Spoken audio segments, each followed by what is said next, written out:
Hello, hello, welcome to Some Ass Baby. I am Adam, And I'm Steve. and we are Adam Steve Show, where we talk about movies and stuff. And we just life has been so busy for us, so it's been a hot minute since we are here. It's been one battle after another, one might say.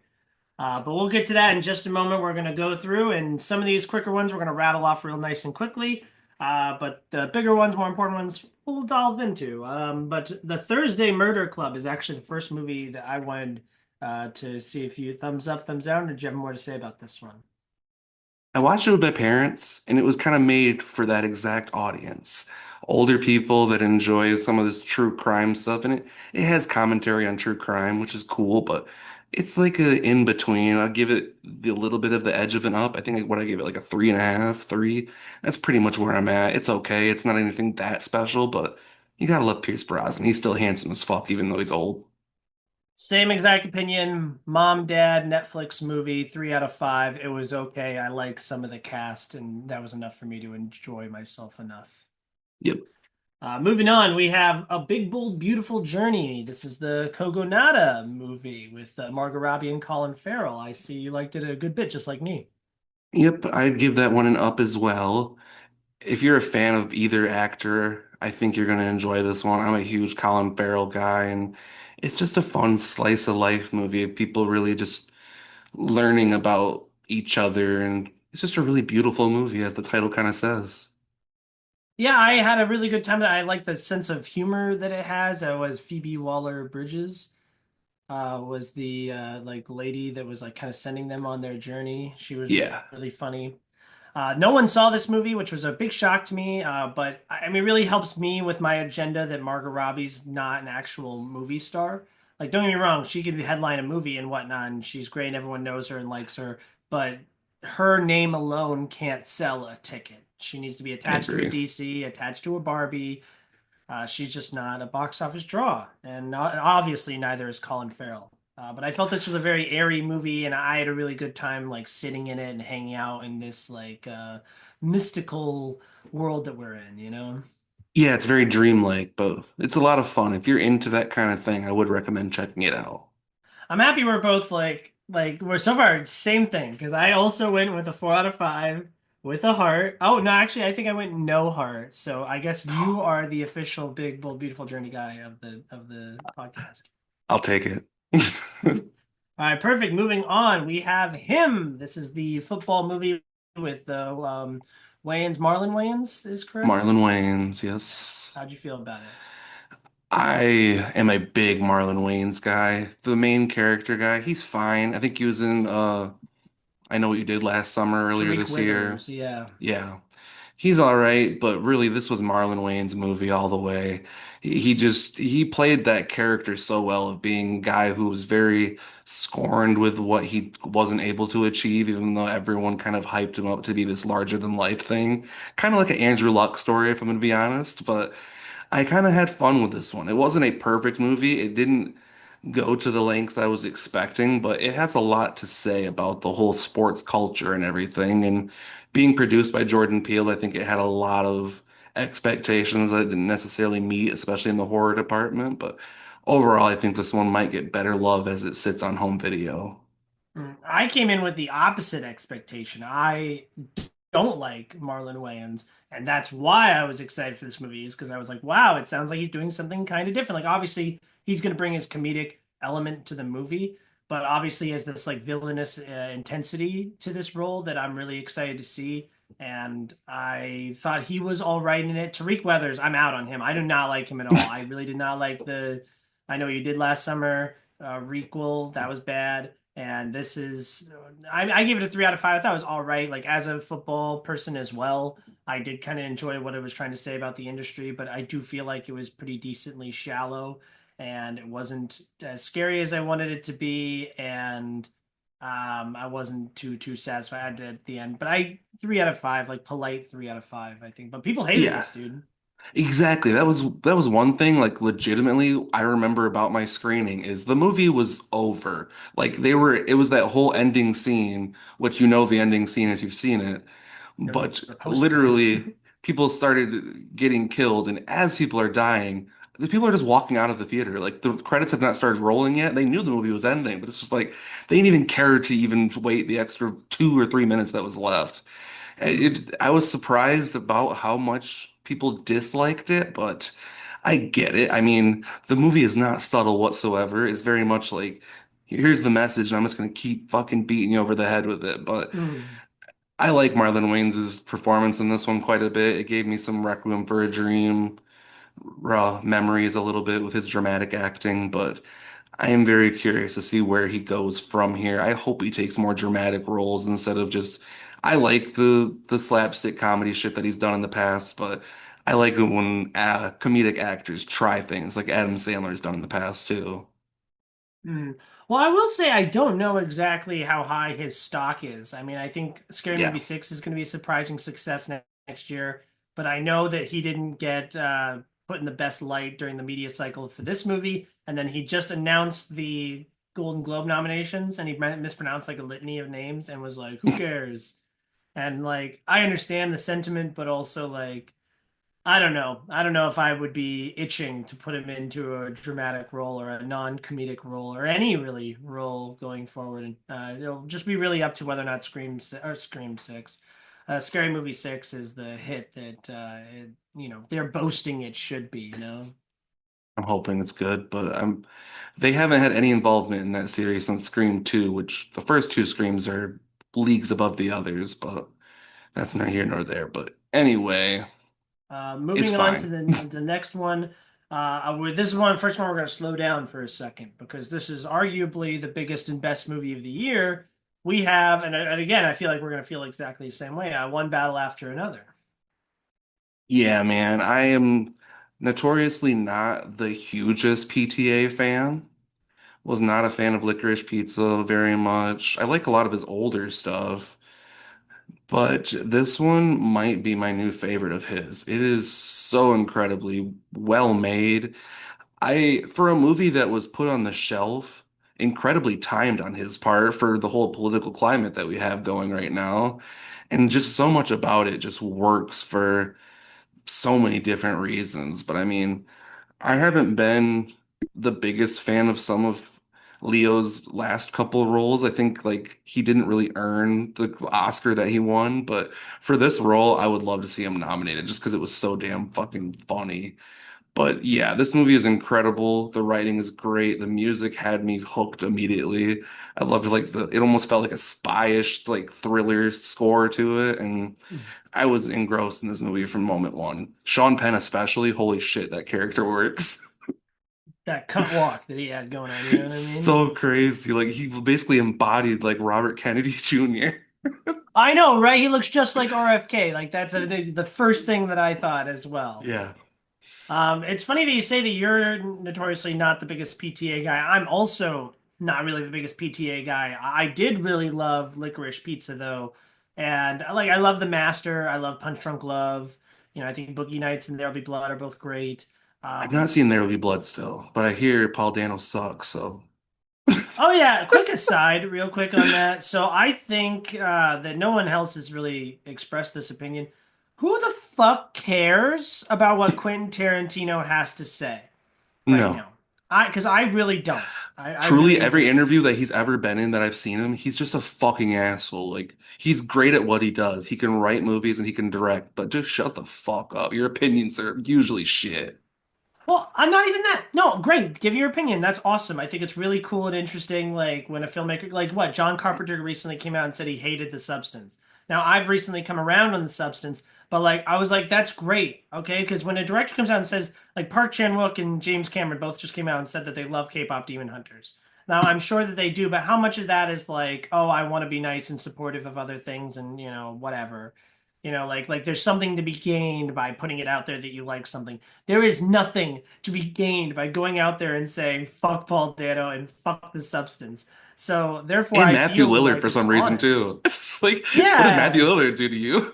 I mean, well, Five Nights at Freddy's, but He's barely in um, it. sure. But like, I don't know. So I think it's interesting that he's saying things. I just think that the entire film community rallying around Paul Dano and being like, "It's okay, Paul. We love you, Paul. You're one of the greatest, Paul." it's really validating what Tarantino is saying in such a opposite way of what you want to do. Like, I don't know, you're just saying that like, yeah, well, he's right, and this has impact. Like, I understand Tarantino's one of the goats, and yeah, so obviously his word is gonna carry weight, but like, just because Tarantino doesn't like him means he's shit. Like, Paul Dano has done such better work during the Yeah. 2020s than Tarantino. Do you know how many movies Tarantino's made in the 2020s? What? Zero. He is not a filmmaker in the Oh, that's 2020s. right. I thought they came out in 2019, or it did come out in 2019. It didn't come out in 2020. He's washed. In this decade, he is washed. He had the movie critic that totally, got canceled, and now he's handing off Cliff Booth to what is it, David Fincher for It's the David Fincher Hollywood and Brad movie Pitt, that's coming yeah. out. Yeah, so like I don't really give a shit about what Tarantino has to say if he's not actively in the process of making good movies. Like I've already been mad at him for like capping himself off at 10 movies, but like no, he's allowed to not like an actor. Well, He's I'm allowed to go also out there and say wondering, something. especially with his new cut, is he now counting that as just one movie now? Oh yeah, the whole bloody affair. I mean, I don't know. I don't know. I haven't seen it. I know that there's like extra like animated bits or like The commercial bits in animated there. bits have become online. I haven't watched them yet, but I have seen them start circulating already, so it made me not even want to go to the theater and watch it. Yeah, and I heard it's like not even like formatted correctly or whatever, like it looks like shit. But I don't know. I just think that, everyone who knows anything about anything knows that Paul Dano is awesome. He was awesome in the 2020s, he was awesome in the 2010s, and he was awesome in the He was, 2000s. Also, he was awesome in the early 2000s. Little Miss Sunshine was really the first thing that really popped into my brain when I remember the first time I saw him. Just like that role alone still lives on as one of my favorites of his. Oh yeah, when he's like rages out because he finds out Hmm. he's he can't be a pilot. That's awesome. Yeah. That There'll Be Blood, like he was awesome in the 2000s. And so they did now in the 2020s, it's like Fablemans, he was awesome in the Batman, he was awesome in, and especially the Batman, like taking such a major swing like that with a character we've already seen done before by an iconic actor, a And character that completely is different so take inherently too. silly. Yes, and it was such a huge, and he hit it out of the park. And we Yeah. quote that character and specifically his like delivery, And and fucking Prisoners too. I always forget about that one, but goddamn, he's creepy as fuck. oh yeah, no, he's wonderful in prison. He's wonderful all around. And so I just think it's really stupid that everyone's like, actually Paul Dano's amazing. Like we Yeah. know that, Paul Dano knows that. I mean, I guess it's cute, but it's just like you're giving Tarantino so much more power than he deserves. Like everyone who's complaining about that being like, fuck Tarantino. I love Paul Dano. You're now validifying, Validating. verifying, Validating. validating, validating Tarantino. I don't know. That's my like spiel on that. I just thought it was silly. Yeah, no, it's all really goofy, but to bring us back, Benicio del Toro, great supporting role. Regina Hall, was not expecting to see her. She's great for where she's there for, and just an altogether great cast and really, really well written story. I was expecting a different movie for some reason, but it's fighting for my number one spot of the year right now. Like Sinners is still really I have to rewatch both of them to really decide between the two, but they're both fighting it out for the top spot. I mean, I love this movie. It's definitely in my top 10. I think it's towards the bottom. It's in like the middle of my top 10. Um, I think this movie is spectacular in every way, shape, and form. I think that it's going to win Best Picture pretty easily. I mean, do you think anything else will win? Not right off the top of my head. I think this one, I mean, altogether of just where we're at and everything, I think a lot of voters are going to do that as I don't know, like a statement vote in a way too. But I do think Hmm. it earns it too. But just the where we're at politically, unless something dramatically changes in the next couple months, Hmm. I would be shocked if it's not there.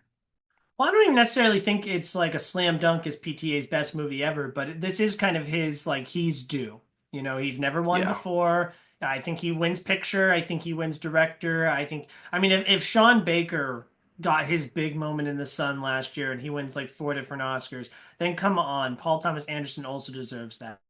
Yeah. Chloe Zhao for Hamnet, she's already had her time in the sun. Ryan Coogler is still like very early on in his career, and Even getting the he already nomination for Ryan Coogler is a win. exactly, especially for the type of movie that we're talking about here. Yeah. And so, like, what else is there? Like, sentimental value. Joachim Trier is not doesn't have that kind of pedigree yet. I don't think. Begonia is not Yorgos's most, big and As much as I flashiest love it, film. yeah. I don't You think know, it'll get the attention. yeah. So, like, what else could like very reasonably take the spotlight away from one battle after another? I don't want Leo to win. I don't want. Like, I love all these performances. Every performance is amazing.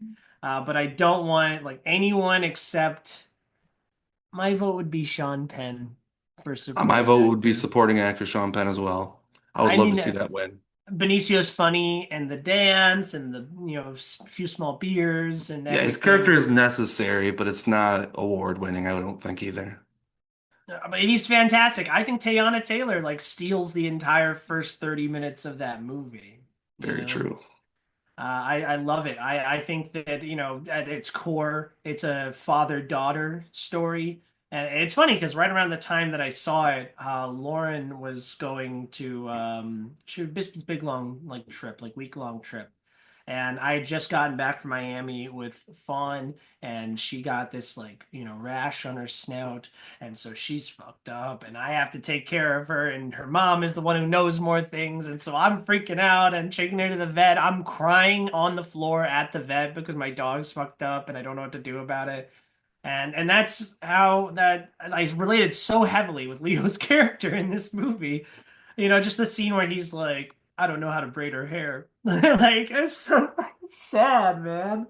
Yeah. But he's the best of us. He's the girl dad that we all need and deserve. And Oh yeah, and his back and forth on the phone with the guy from the group or whatever when he couldn't remember the password or whatever, that shit cracked me up.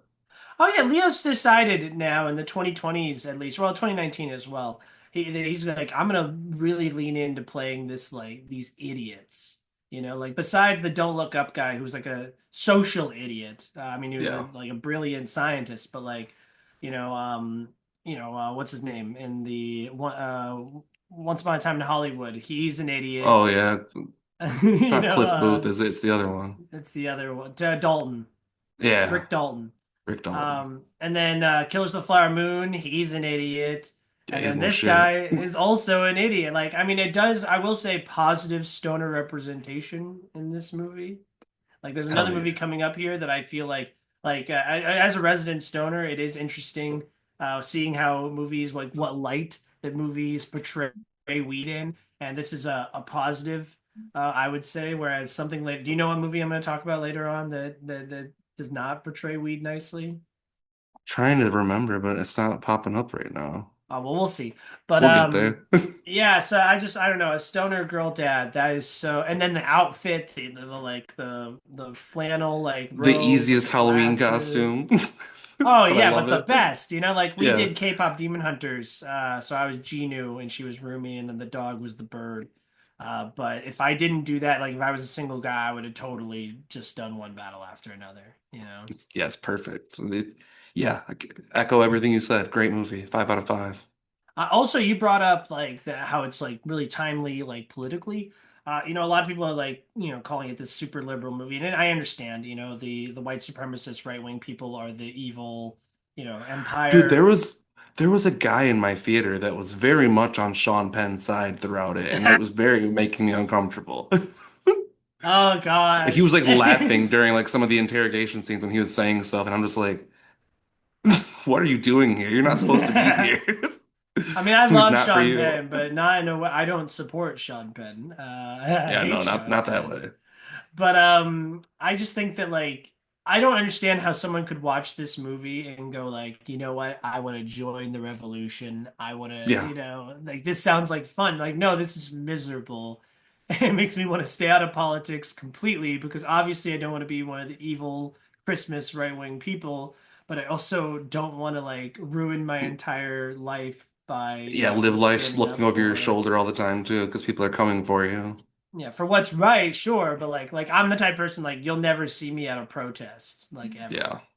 because like for the first thing I think about a protest is like where do we park? How much is the parking? You know, am I gonna be comfortable? Do I have to make a sign? You know, like already I'm done. You know. Yeah. But no, I love this movie. I love it with all my heart. I think yeah, it's very funny, which is great because we know he has a good sense of humor, PTA. Hmm. But especially for a movie that's like over 2.5 hours long, you know, it's It, thrilling. It's a I was about to constant say, it is a intensity. constant and it does not lose that momentum ever. Even in some of the moments where it slows down just a little bit, we pick right back up and it doesn't feel like we're dragging along through that time at all. Hmm. Also, I like to talk about movie magic a good bit. And this movie gave me an example of movie like you know that feeling when you're so hyped up, you got the goosebumps, your hair is standing on ends, like you're getting emotional, like nothing sad's necessarily happening, but you want to cry. And that's how I felt during the scene when Leo breaks out of the hospital and gets picked up by Benicio, and then you hear the "Ready or Not, Here I Mhm. Come." Like that's like because that's kind of the theme song of the entire movie. I'm gonna It's find the you, trailer you that we know. heard for so many months too, because the movie got almost released and then pushed back. So we've been hearing that trailer song for so long. Exactly. And then speaking of needle drops, one of my favorites in the movie is American Girl at the end of the movie. Yeah, yeah, yeah. I thought that the movie was about how the sins of the how our generation has to pick up the pieces of the sins of our parents and our Hmm. ancestors. You know what I mean? Like, because poor Chase Infinity's character, she did nothing wrong, and she's constantly having to go through this like crazy adventure because of Her what parents' Tiana choices, Taylor yeah. did. Yeah, and just even in like a larger way, like even forget about like America, like think about just like the world. We're inheriting the world that our parents gave us, and Yeah. we're constantly giving the next generation a more complicated and gray world that they now have to navigate and be ready for. And yeah, really powerful. I love at the end when like they're reunited together and she's like, "Who are you?" And I'm like, Yeah. obviously you can think of that literally, you know, because like, you know, she's going through all this crap and it's so like intense and confusing. But also like, who are you? Who are Yeah. you to me? You Yeah. know, is kind of how I receive that. And Yeah, absolutely. Because I mean, she's being kidnapped like that. It's like she has no idea that her parents are involved in any of this shit or why this man wants her so badly to be dead practically. So it's like she literally was just thrown into all of this in a matter of hours, and her whole life was literally flipped upside down. Yeah, exactly. And she's wonderful in the movie. I get why she would campaign for lead, because she is Yeah. kind of the lead character in this. I do love how like Leo's kind of this Big Lebowski-esque character where he's just kind of this stoner, you know, chill fuck up, Yeah, who's just after kind of being an like activist, he's meandering through very this much just movie. like I don't need to do that anymore. I'm raising this kid now. He's trying to Hmm. do the right thing, but then life's deciding that nope, life's continuing with or without you, basically. And I kind of got this, you know, that like nitpick that cinephiles love to do, where they'd be like, and technically, in the Raiders of the Lost Ark, Indiana Jones, if he was not there, then everything would have gone exactly the same. Same thing with Leonardo DiCaprio here, and I think that's kind of the point, you know, is that he does go through all of these trials and tribulations to try to save his daughter, which doesn't even work. I mean, I guess he gets to bring her home at the end, but she's the one who defeats the bad guy in the end of the Yeah. movie, and you know, but that's not the point. It's not about the destination. It's about the journey. It's the fact that he was willing to go so far, especially knowing the context of his parentage, to chase infinity. Like it's even more endearing that he would go through all of this, and and that's the point. You know, Judge, Yeah. what does it mean to be a parent? You know, what A does it father, mean? yeah. Like, and that I feel like we got that a lot in like the new Avatar movie as well. You know, what is it? You know, even if you go back to Way of Water, I'm rewatching Way of Water a million times. Like, I who's need to. Spider's dad? You know what I mean? Is Yeah. it biologically who his dad is, or is it who's he raised? It's nature versus nurture is the kind of Exactly. the core theme that we're dealing with here.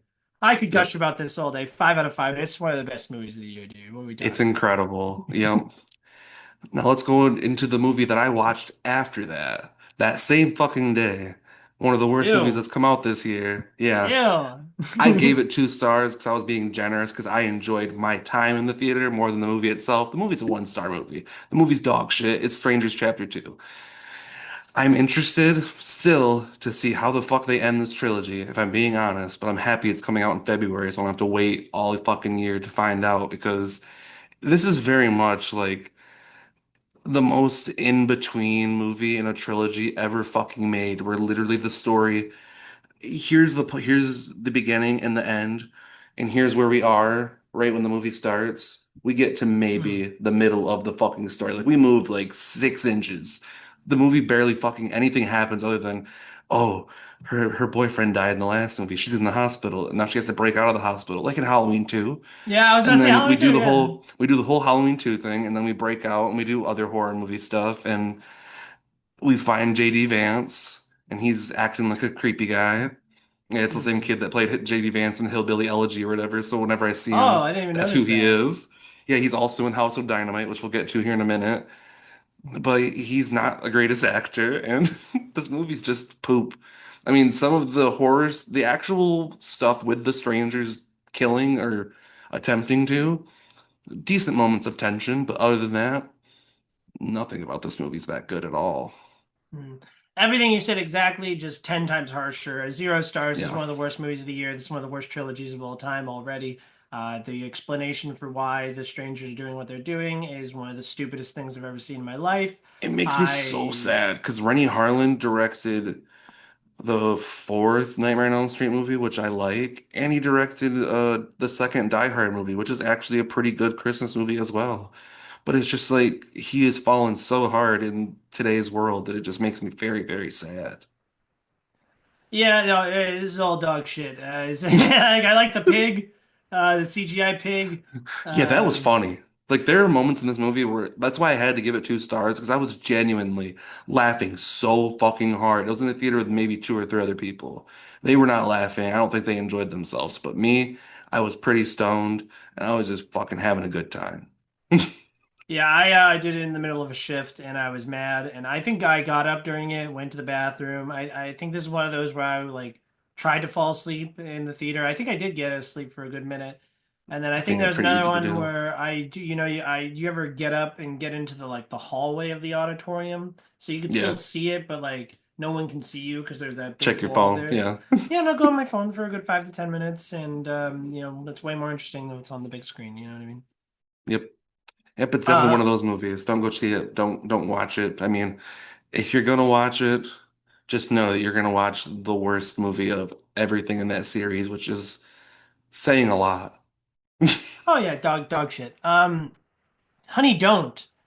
I'm just now noticing you're at a 3.5 with a heart People on this hate that movie. movie, and I really enjoyed myself watching that, and I don't know why people hated it so much. I thought I was on the high end. I gave it a 2 out of 5. I was like, this is just a regular bad movie. Like kind of how I came out of Morbius. Like, It why are is, we shitting on this so much? I don't think it's Morbius level bad. It's not the best movie ever made, but it just feels like a movie. Like I watched it with my dad, and it's one of those kind of movies where it's like, if this came on Sunday afternoon on TNT and I walk in the house, it's a movie I could sit down and watch with my dad, and we're both going to enjoy this little like cop thriller-esque like story. It's not even really a thriller. It's more of just like a whodunit type of deal. But the sexualness of it, I was not expecting. But That's the best part, the sex appeal, I yeah, think. exactly. I don't think the script was bad. I mean, it's still a Coen script, so I mean, I enjoyed the characters for what they were.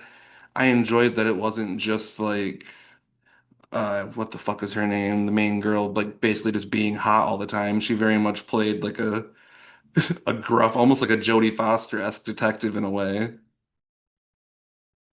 And it was just, I don't know, it was different enough, but also similar to other things where like I didn't dislike my time with it. Yeah, I mean, I love the Coen brothers. I also didn't mind not Honey Don't, the last lesbian one that he did.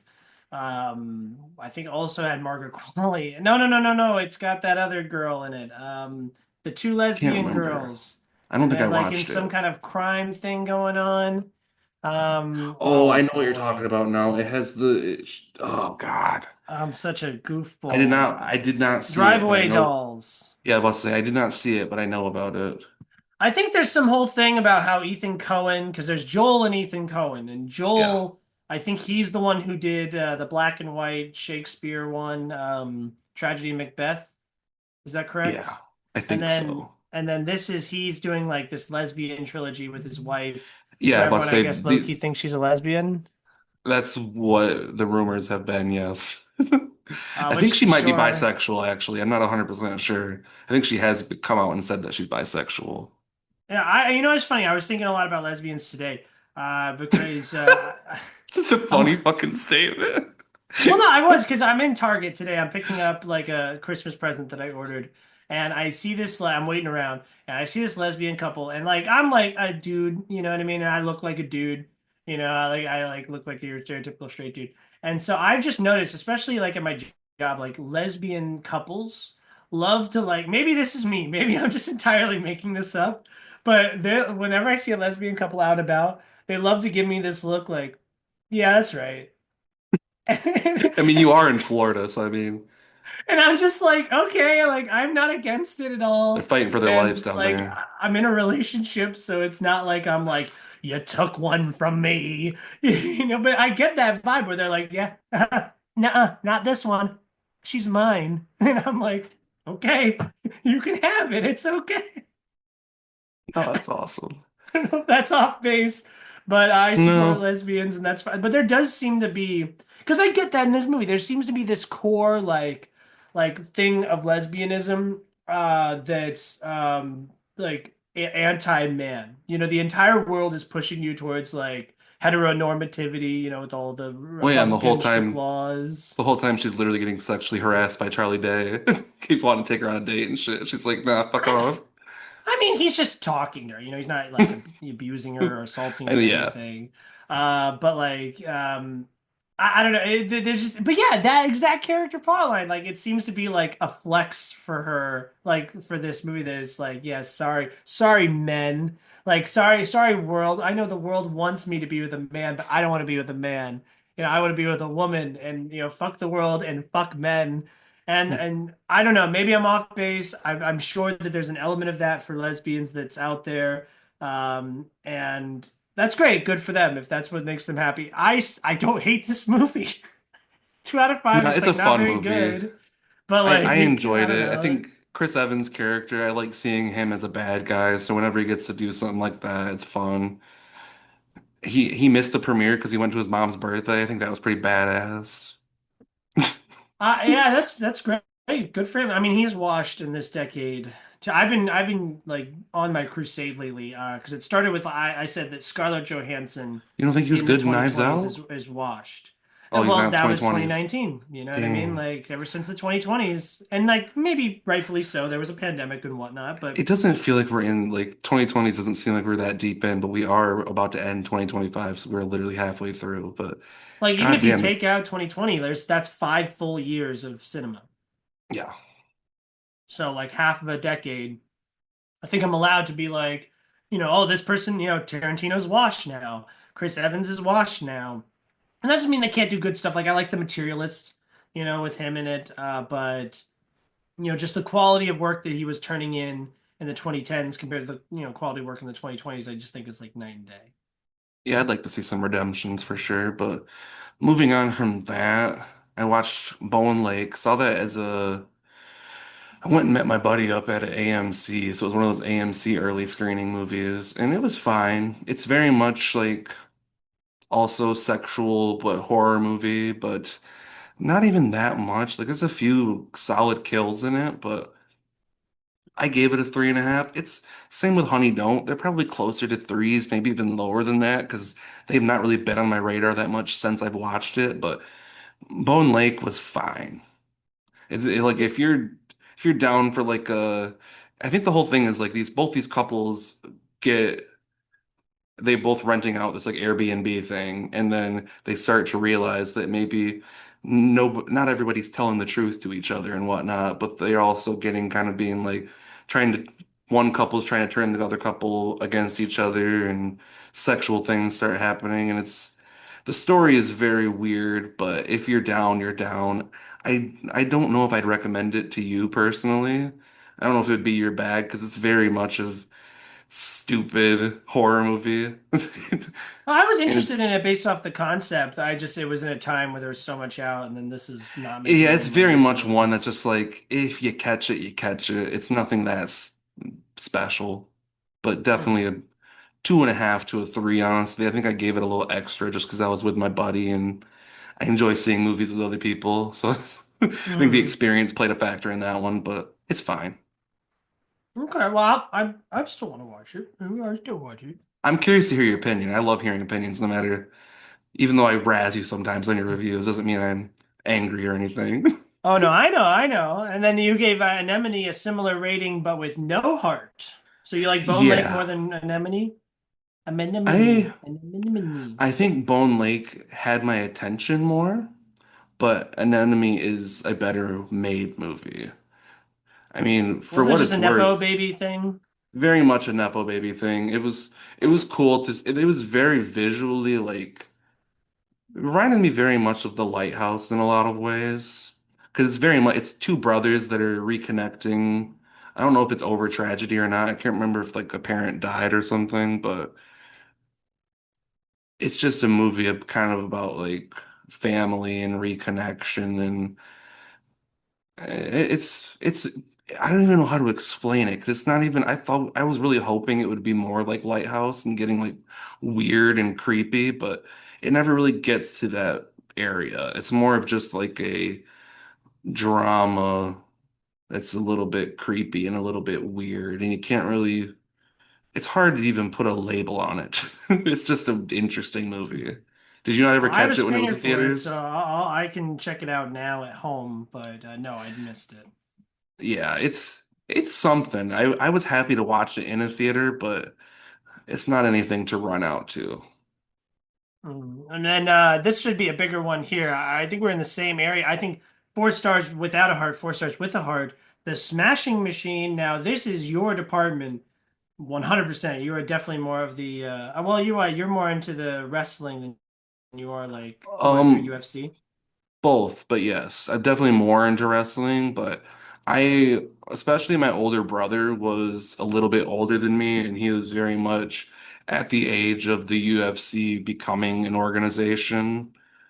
And I was watching it a little bit here and there growing up, but I got into it more after Mark was done. But I've gone back and actually watched like documentaries about him a little bit here and there and about like that time period. And from what my knowledge of the movie and his career, I thought it was pretty damn good. It's still definitely a Benny Safdie, or was it Benny? It was It Benny, was, the actor. yeah, it was definitely a Safdie movie with the weird angles that they get with the camera and everything. And I mean, a lot of it feels like a documentary itself because they very much do like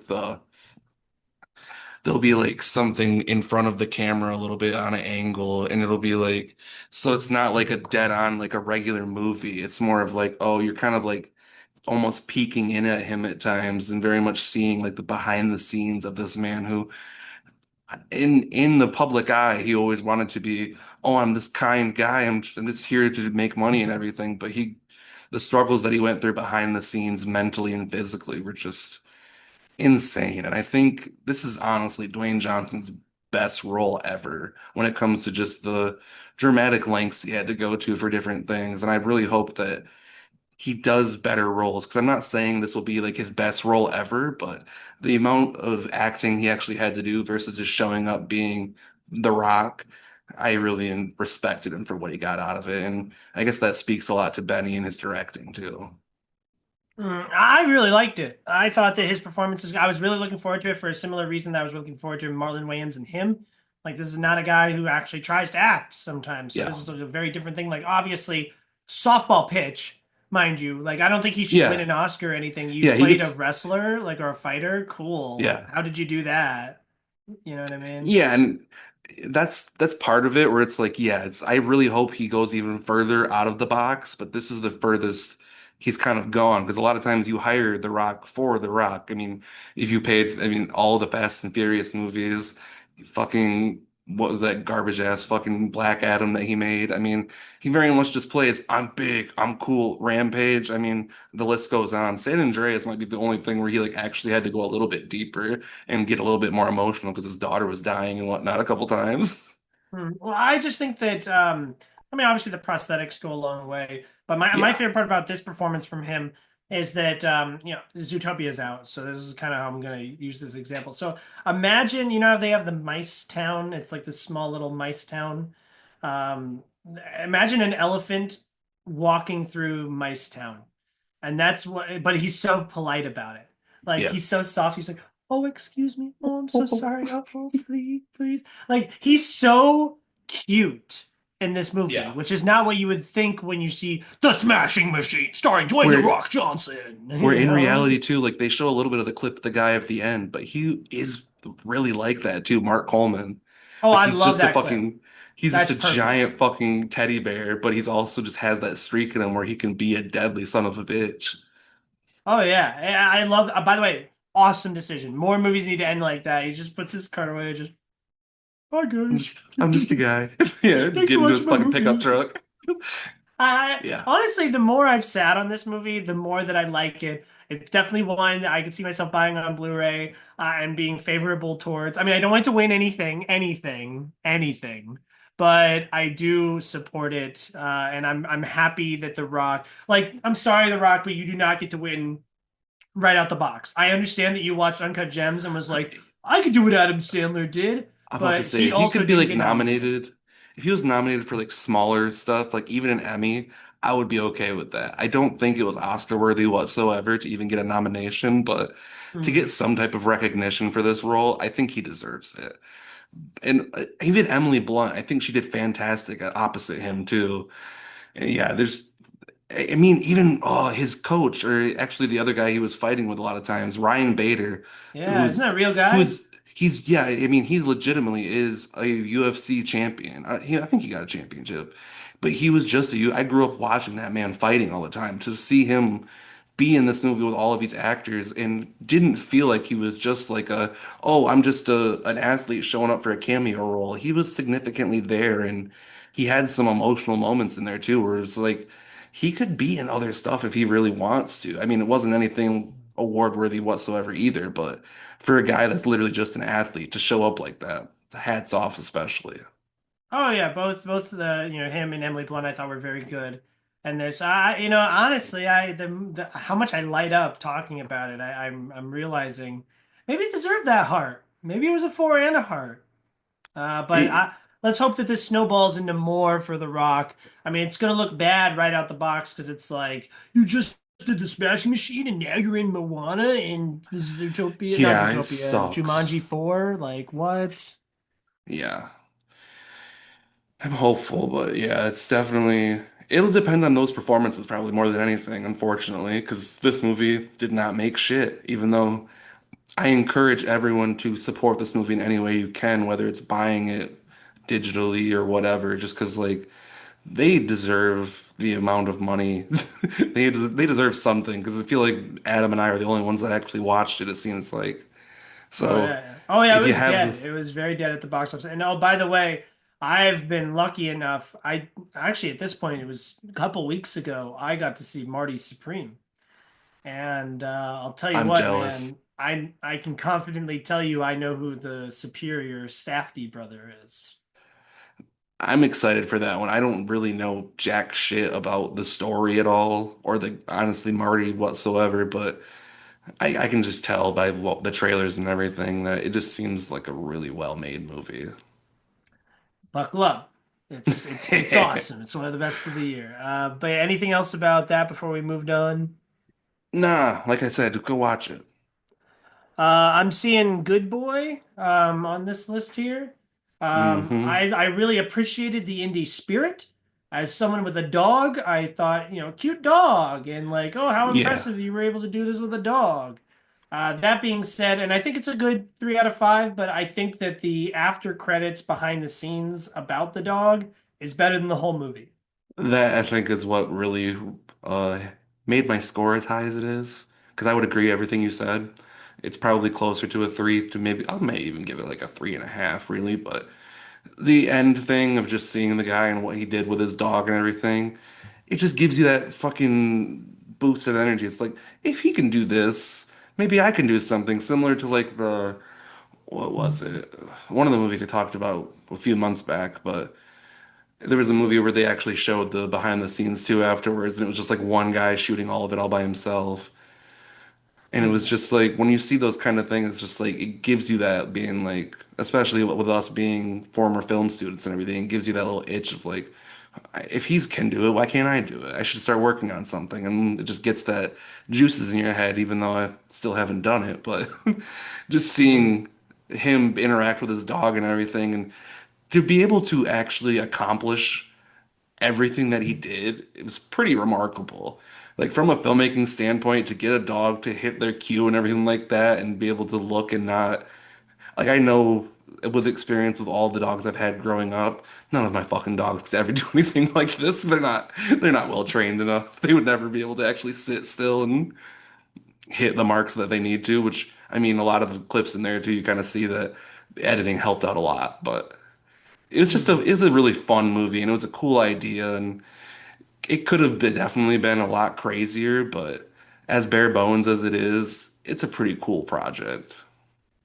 Yeah, yeah, exactly. Yeah. Moving on to Roof Man. This is the new Channing Tatum movie, directed by oh my gosh, it's not Nicholas Winding Refn, is it?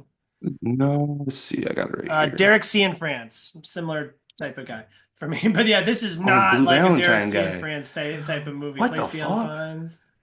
I did not expect Blue Valentine director to be that one. I guess I never saw that. The Light Between Oceans too, which is a movie that I have on Vudu. It's a very cheesy, like Nicholas Sparks-esque movie, I think. Yeah, it's definitely like his most commercial movie to date. And Yeah, I really enjoyed it because like Channing Tatum is just oozing with charm.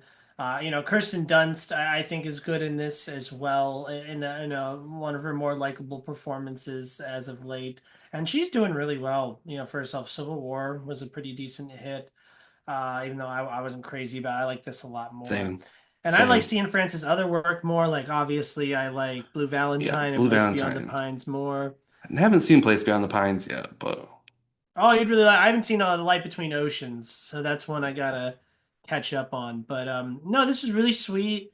You kind of know where it's going. I mean, it's a true story. You kind of know where yeah. it's going, so like, you lose that element of surprise there, but it's kind of more heartbreaking knowing where it's going. You know what I mean? Yeah, and it very much makes you like you said about him being charming. You fall in love with this character, even though he's not doing making the best choices for himself or his family. He's just so damn charming and likable with the things he's doing, and he's not doing it from a place of malice. He's doing it from he's just trying to survive more than anything, and he doesn't know how to. Especially like, and it speaks a lot to people like former military and everything too, when they come back and they just feel lost and they don't know what to do, and a lot of times they turn to either drugs or crime or anything because what else is there when no one wants to help you at all too? So I mean, there's a lot Hmm. there that I think is just a very relatable story to especially just being an underdog in life too, where it's like, yeah, fuck the system. If he's gonna fucking rob him, go ahead.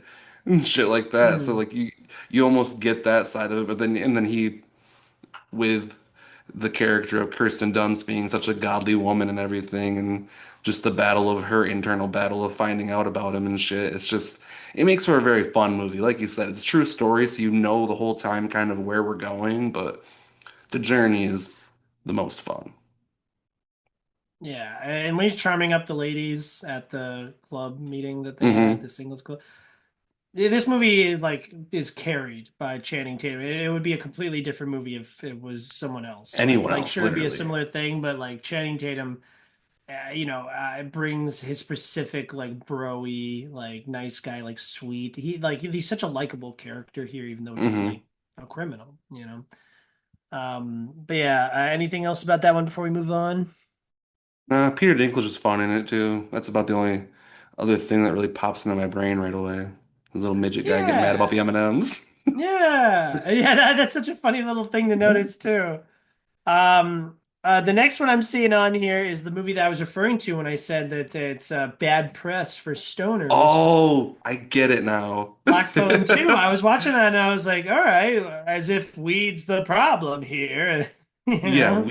weed is helping, if anything. That motherfucker is going through it, but that movie, I really want to watch it again because I had a Hmm. horrible theater experience. There were a Oh, bunch of fucking teenagers that would not shut the fuck up. It was the first time in a hmm. long time that I went back to my hometown theater, and it was the last time I've been there since, I think, because like people in my town do not respect the movie theater, and the people that own the theater do not respect the theater goers because they just fucking talk the whole time. Yeah, I had But the lights turned on during my screening, like in the climax of the movie, like this dark, icy, climax, yeah. the lights turned on. Yeah, that's the thing I love most about this movie is that setting. I love a good snowy horror movie, and I mean, it gets a little goofy, and I don't, the Grabber is fine. It's not my favorite horror character in the world. I mean, just saying the name The Grabber, it just takes away all scariness from it, but I enjoy these movies. They're fun.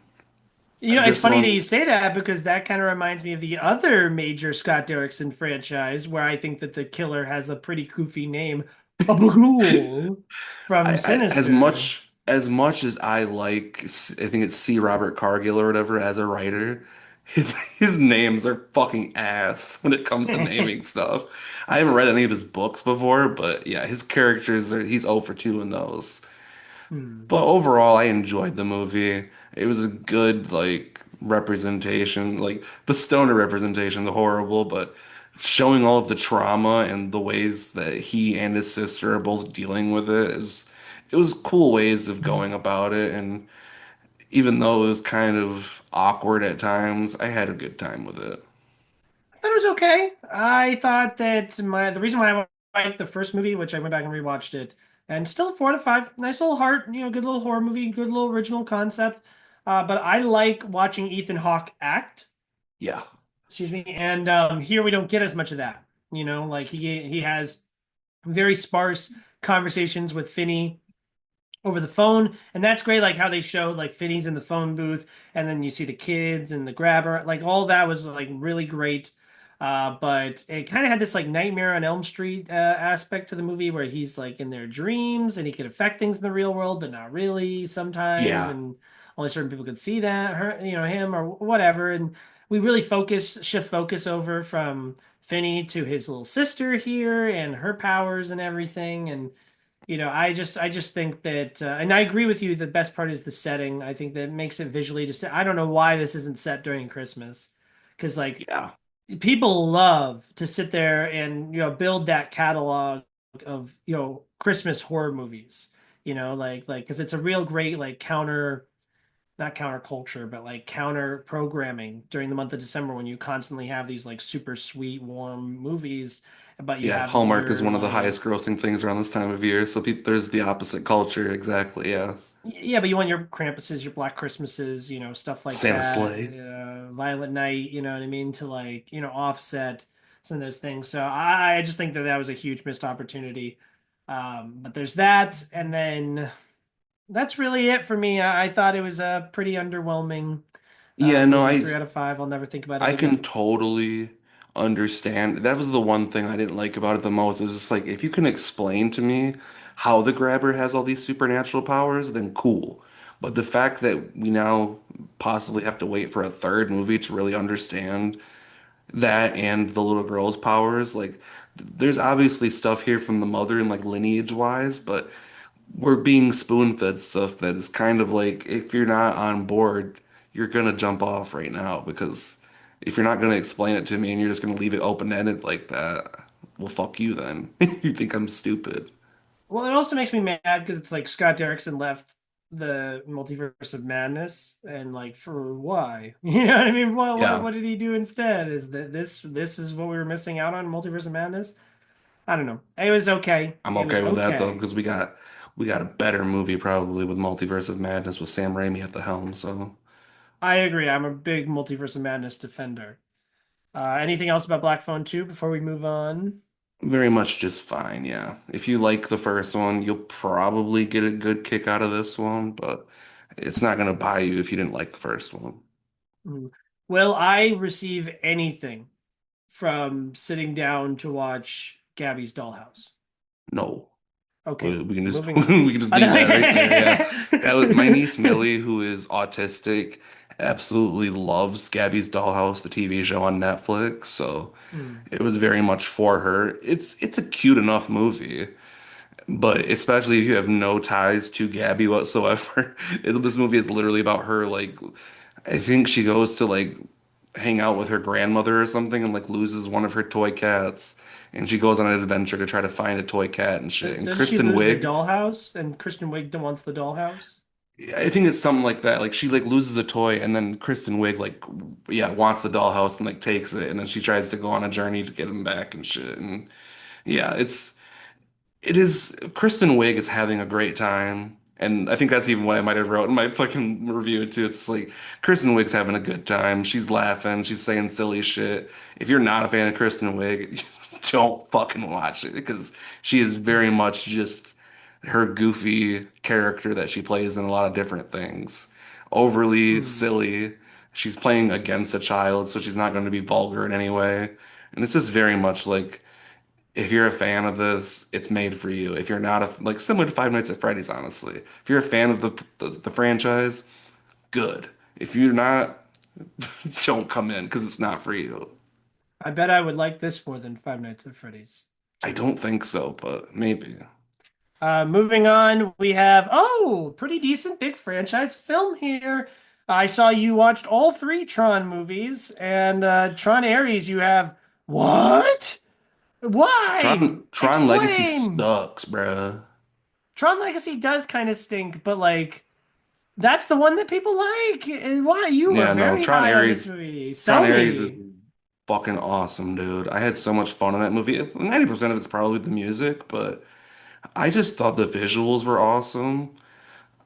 I don't hate Jared Leto. I don't think he was the best part of this movie at all. But I just had a lot of fun watching this movie. I thought it was very well made. I liked where the story ended and where we were. Oh, I was hoping we were gonna go, but I guess we aren't because no one fucking watched it. But I That's legitimately so think this sad. is the best No. Tron movie, and I was really hoping that we would go somewhere with this. I I will say liked I Evan Peters do. in it. I am sympathetic to you in the sense that like I've had it before where I enjoyed another entry in a franchise that was trying to like continue Yeah. and no one else liked it, like Spiral, and there's Yeah. another one that came to my mind that I No, I've liked. Oh, Exorcist Believer. No one else liked that but me. yeah, I can't be with you on that one, but But no, you are right about several things. So the music, undeniably awesome. The yeah. visuals, undeniably awesome. Everything else, terrible. I really didn't like Jared Leto is an anchor weighing this movie down. You could replace Jared Leto and I would not give a fuck. I liked the other people in this movie. I think the girl with her storyline with her sister, I Early, really liked that. And I liked the lady who was the Blacktron lady. I thought she was good. Evan Peters as a villain, really liked that. Gillian Jacobs, I think, or Gillian Anderson was the his mom from X-Files. She's awesome. I like But yeah, Jodie Turner Smith as the like villain. She was cool. yeah, and I mean we get the Big Lebowski for a few minutes, and he's very much playing the Big Lebowski, but we love it anyway because it's him. Man's tattooed on my leg. I'll love him forever. Yeah, I mean, yeah, he's in there for sure. Well, this is one of those movies that was made because of the strike, and they were like, "Yeah, we have this, sure, just push it in." Like it feels like that. The story here is awful. I Liked it. really I don't know. Wow, that's awesome though. I'm really happy that you like, and I really do. I really want to like, give my sincerest like pour one out for you because I really want to know what's going on with Leslie Odom Jr. and his daughter in The Exorcist. But instead, I'm gonna have to find out what Scarlett Johansson's up to, and I really want to know what I Chris Rock is doing with the Divya Narendra from The This is Social one Network. situation where I'm like, the writer needs to like put out a statement and like give me Just give me the pages. I just want to read them. You don't have to make the movie. Just let me know where you're at least going with it so I can complete my story in my brain. Because right now we're very much just at a standstill. It's like we were going to continue the story from Tron Legacy, which like I was okay with. I don't even know if I actually finished the whole movie before I left for the other one. But it was just like we were getting into the story with the son and everything, and I was like, all right, we're gonna actually move forward in that story now too with this new one. And then when no one went and saw it, I was like, well, fuck me then. Yeah. I mean, I have the one song as real as you need me to be. Um, but oh gosh, yeah, I just couldn't get into this at all. I was kind of annoyed. I realized when I'm watching a movie, if I'm really not having a good time, I'll just like touch my face a lot, like I'm Yeah. giving signs on a baseball field. But yeah, there's a lot of just like this the entire time. Like, what are we doing? What's happening? I don't understand. I don't See, that's how understand I felt in Tron. the first couple of movies, especially. You know, Tron's not in this movie, right? I don't even know what Tron is. That's what I'm saying. I have no idea what Tron. I've seen three fucking Tron movies, and I still don't know what Tron is. I don't know. I don't understand the politics of what's going on. I don't understand the business of what's going on. And there's so much exposition that they just hurl at your face at the beginning of the movie, and then the references to Tron Legacy here are pathetic. I am out on Tron. I never want to see a Tron movie to bed. Unplug the franchise. But I do sympathize with you. I wish that you got to continue a story you were interested in. Yeah, man, I just want to know, but Because that's what I'm happens. not changing it. 4.5 stars. I fucking liked it so much. It's not a 5-star movie, but goddamn, did I really enjoy myself, and I cannot wait to watch it again. Dude, that's me after And if I could Alien make a Covenant. I'm cut, like, this is great. Fuck you guys. I want to know what David's up to. if I could make a cut where I could just cut Jared Leto's face out and just put someone else's face there, I would Mhm. in a heartbeat.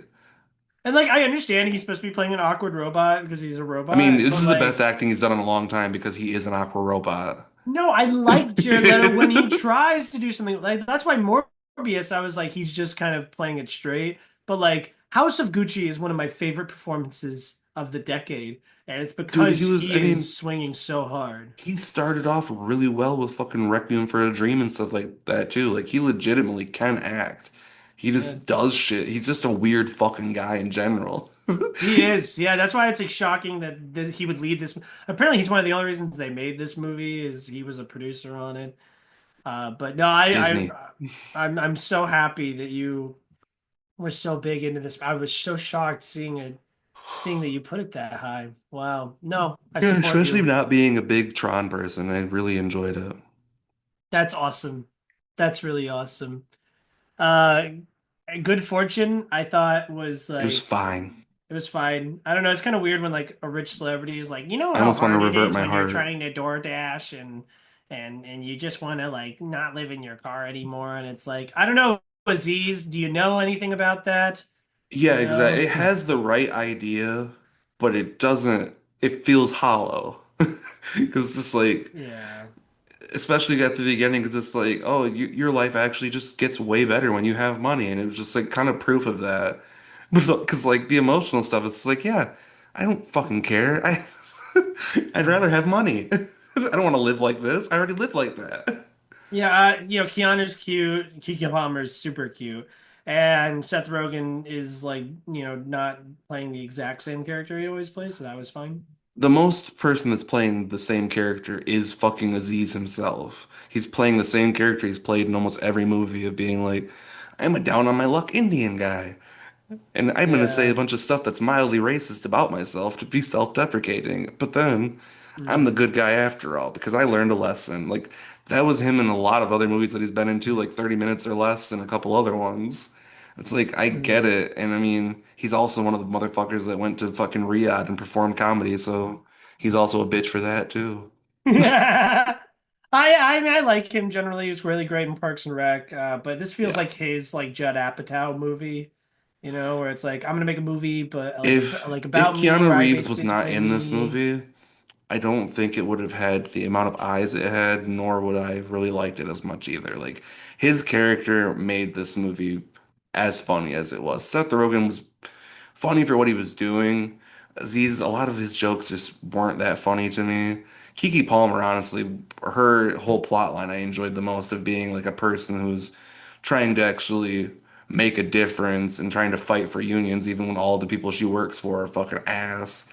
It's like Mm. that's very relatable to a lot of people who want to make change in the world, but when no one else wants to help you, it goes nowhere. And that whole thing I really enjoyed. If I made a movie, I would also put myself in it and have Keke Palmer give me Yeah, kisses. fall in love with me. Yeah. I'm just now noticing that like the way I didn't position the poster behind me, but I'm literally just That like was living in dick. his crotch right now. Like I am his penis, you know? I mean, Is he that already the has next? someone on his back. He has to have someone on his front. That is not the next one, but foreshadowing We're for the getting there. future. We can burn Shelby through a few of Oaks. these. Yeah, Shelby Shelby Oaks, Oaks, you I definitely have mean, more to say than me. in a way, because while I do have it at 4 stars, I don't necessarily think it's that high of a movie. I, full transparency, I was financially invested in this film. I gave money during the pandemic. Donald Trump gave me money. I put it in there. I stimulated Hollywood, baby. Mhm. But the movie was fine. I wasn't. It's a first movie from a guy who knows a lot about movies, and he very much showed us that by referencing a lot of other movies. Mhm. And while I don't hate it for that, I also really wish it would have been something just a bit more original. I really liked like there's a lot of movies that apparently it's even more referential to that I'm not aware of, like Lake Mungo and stuff, but just the way it's set up, especially at the beginning of being like a documentary, I thought was really cool. And the way he also included social media by like the whole like ghost hunting crew and stuff like that. They made like actual videos on YouTube too before the movie came out, and you were able to watch those and Oh, like I get didn't even know more that. That's fun. context. Yeah, kind of like a Blair Witch type of thing, how they did like the all these people are missing type of deal. Mhm. So there was a few different things that were really cool, but yeah, overall, I mean the movie, I the biggest thing I liked about it was the ending. I really commend it for not just ending the way I thought it was. It leaves you with a little bit of a gut punch, and I love when a horror movie does that. But overall, I understand why people weren't very high on this movie, but personally, I really enjoyed it. I was actually really into Chris Duckman when I was like a teen. It was him and Jeremy Oh, I still Johns, am. and He's a lot Chris of other people. Duckman. I will give the most credit for me going to Full Sail University and going for film school. Oh wow. It's been like a Yeah. decade for me since I was like regularly watching his reviews. Same. I mean, I watch him at Halloween because he does like Halloween specific every year. Well, I think he was one of those guys who's like, I don't want to like give bad movie reviews, and I'm like, but that's fun. The stakes Yeah. aren't that higher. Like I hate the whole like, that there's like filmmakers and this is their job and they're just trying their best and sometimes they have things that like they can't control and we should be nice to movies. No. I think it's like first of all, they're not listening to me. They don't care.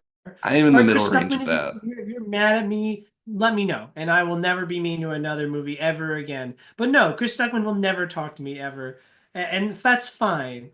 I don't know. I thought I that don't it think that's was. true. You think I'm going to talk to Chris Stuckman? He's a very approachable guy, I think. If you ever ran But the I'm same room not. as him. But no, I'm kidding. I thought this was kind of bad. I gave it a 2 out of 5. I wanted to fall asleep. Like it was one of those like I really reclined in my seat and I was like kind of like resting my head like, oh my gosh, it's so sad and unscary and I do appreciate the whole like it started out as this like found footage thing and but turned into a more narrative thing. That's fine. I don't know, making like this face, like Yeah, when I I think mean, about we're it. completely on other bases when it comes to that. I never really got bored with it at all. I was very invested in the story, I guess, but Well, I knew right I away, don't right know. from the opening thing where she was making the speech into the camera and then something in the door happens behind her. I was like, oh, this is like that's like how I hate to say like amateur because like he's obviously like leagues ahead of I mean, it me. is amateur though, because it's his Yeah, you first may not, I movie. know, but I was just like, That's I where don't I'm like know. very like annoyed with some criticism too. 'Cause it's like he should know all this. He knows all of these movies, and it's like No, guys, this is the very first feature of a person. It's like you cannot just say because you know every single movie that someone cannot make something that has issues and has errors in it. I mean, that's just human life. Well, that's the No hook. one's going to That be a scene right perfect there fucking is the hook, maker. and I didn't find it scary, and I didn't find it interesting, and I didn't really like her. So the entire hook of the movie it like lost me because you're supposed to fall or care for that character right there because of that opening clip, and now I am her sister, and I'm following her sister's journey to kind of figure out the mystery of what happened, and they failed to hook me right there from the jump. And I think what's more interesting than the movie is the conversation around the movie. You know, the hostility that people seem to show it because they want to dunk on some fucking YouTuber. And I do want to see what he makes next. I think that that would be It's, very that's interesting. that's the thing that's just been so puzzling to me is just the outrage against it. 'Cause, like it's not a great movie, but I also Jealousy. don't think it's the worst movie ever made. I mean, a similar conversation we'll probably have later about the newest movie, but it's just like I I don't understand all the hostility towards something that is just so unoffensive. It's so inoffensive. I don't get it. Well, I left it thinking, oh well, I'm gonna make a reference to old YouTube movie reviews. Jeremy Johns would give this. I was like in my head, I was like, oh, he would so give this. This is a good time if you're drunk. I cannot You get stand that man barely anymore. Stuckmanized. I mean, yeah, I don't either, but like I I looked like at his Chris Stuckman, but review. like he legitimately just irritates my soul with all of his opinions. Well, I went back and watched his review, and he did. That's exactly what he said at Yeah. the end. It's a good time if you're drunk and get stuck with knife. Make a little like drunk slur at the end. And I don't know. It is funny seeing all these YouTube movie reviewers that like knew him, like John, like the Flick Pick, John Flickinger or whatever, Yeah. being like, "Oh, I really appreciate the effort here. C plot. You know what I mean? Like these Well, he and Jeremy insincere Johns were friends reviews. too. That's what's so funny. It's like Jeremy Exactly, didn't him give a too. shit.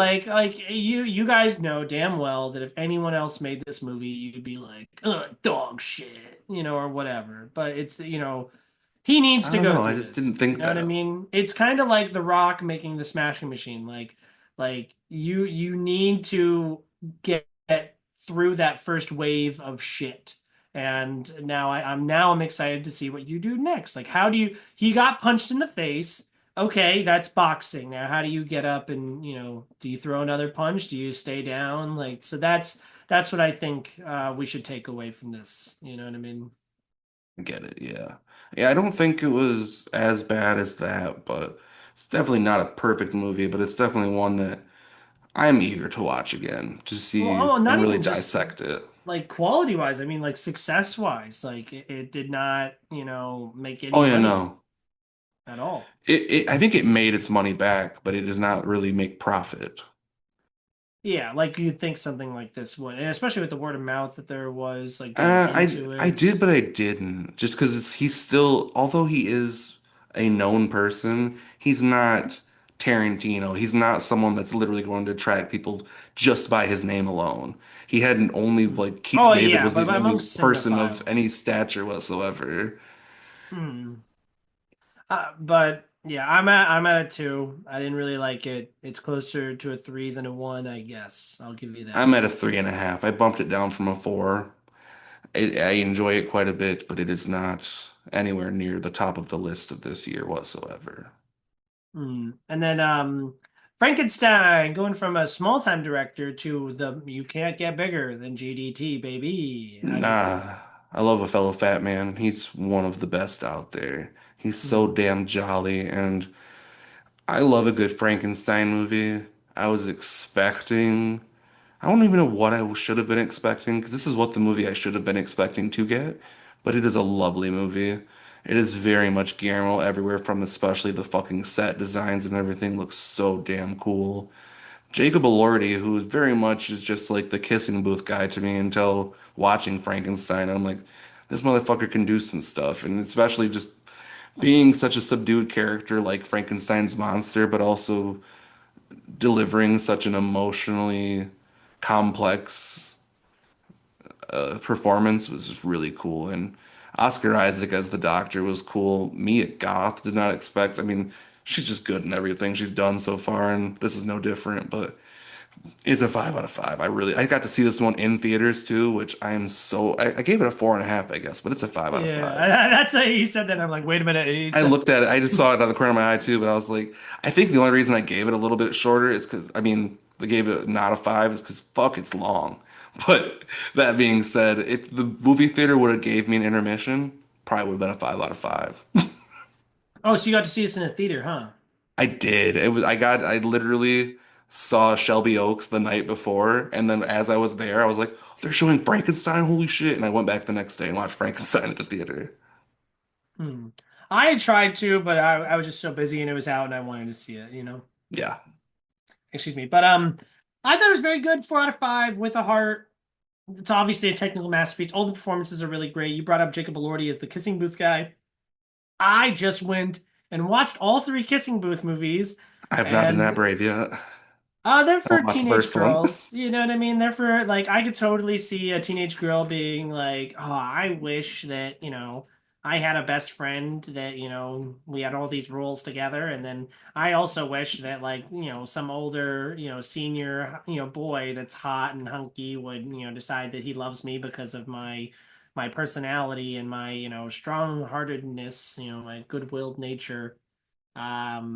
And like, yeah, that's what it is. You know what I mean? It's Joey for King's these cute like enough, teen but it's just girls. like whatever. I don't like It's so weird her. seeing I think she's a good actress, but it's also so weird seeing her as like trying to play like adult and more like sexual and everything because I still remember her being like a fucking little girl in like that one Steve Carell movie. I can't remember the name of it at the moment. But she was Oh, like Steve Carell's daughter, and it's like, what the fuck? You're not supposed to be an adult. like Crazy Stupid Love, is it? Yeah, yeah, yeah. She Yeah. plays her like Emma Stone's sister and everything. Yeah, there's a lot of it where I'm like watching it like this. Like I'm like, I don't want to see what's happening. I don't need to see these teenagers being sexy. But I understand, like, if I was a teenage boy, because even I can relate. Oh yeah, I definitely wanted when I was a freshman for some hot senior girl to like be interested in me. That would be amazing. So it's that kind of like, and Molly Ringwald's in it like sparingly. So it's kind of that vibe of like, oh, this is the like Pretty in Pink, 13 going on 30, the Breakfast Club. I don't know why I jumped to 13 going on 30. I meant to say 16 Candles. I got you. But same vibe, you know what I mean? That like I'm a Yeah. teenage girl and I wish that Hawkeye loved me. I digress. Jacob Lordy's much better here. I forgot where we were at. I was like, what were we even Um, talking about before we got there? but Frankenstein. yeah, I think it looks awesome. It's just I've seen there's so many Frankenstein's movies Yeah, that one is better than the original. I wouldn't say it's my favorite of Guillermo's movies, but I do think it's his like biggest scaled one so far, if that makes sense. Like it feels like this is something that he's been working towards for a long time, and like I don't know, it felt like a really big movie, even though at moments it's not. I don't know. It did feel personal for him. I don't know. I just do you like this more or Nosferatu? Um, sh- it's So been I a while think since I've it's watched a Nosferatu, but pretty slam I dunk Nosferatu for me. I think so too. I mean, they're close, but Nosferatu is more horror based, which is what I'm always about for first. And this one's just more. I don't know if I haven't read the book, and I'm very curious to read the actual Mary Shelley book just to compare to see how it differentiates from each version. Because I have also seen the original, but it's been a long Hmm. time too. Are you surprised that this is getting like best picture type buzz? Like it's like an inner circle player at the Just award because it's circle. Guillermo, I'm not surprised, but I also do not. I don't think it's a Best Picture winner at all. It's Best Cinematography, I'd give it. Best Production, like costuming and everything. I think it's a shoe-in for that kind of stuff. But Hmm. Best Director, or even like any of the acting, Oscar Isaac for supporting, maybe. If you Production call that design. supporting, yeah. Definitely all the technicals like that. I think it's a shoe-in to get all that kind of stuff. But any of the big awards, I mean, adapted screenplay, maybe. Yeah, it just feels like it's Maybe. like, oh yeah, Guillermo's is such a safe pick, and it's a Yeah. Hispanic filmmaker, And we I also get love to Guillermo to like have a pieces, but horror thing in there, you know what I mean? Because yeah, the fan cinephiles get so fucking mad if you don't give me a collection. Because that was the whole fucking point, right? We went from 5 nominees to 10 nominees so that we could fit in the yeah, genre films. So why not if not this? But like, there's a they're world gonna where give this us gets Sinners no. and then be like, all right, chill out. Yeah, but like, well, like this is gonna get nominated, but like, I don't know. I don't know how much people want Superman to get nominated, but you know what I mean? Like, I I think would love it Superman's better than too. this. I do too. I agree. And both characters, we've seen so many iterations of this character, and I feel like there's less great versions of Superman. I don't know.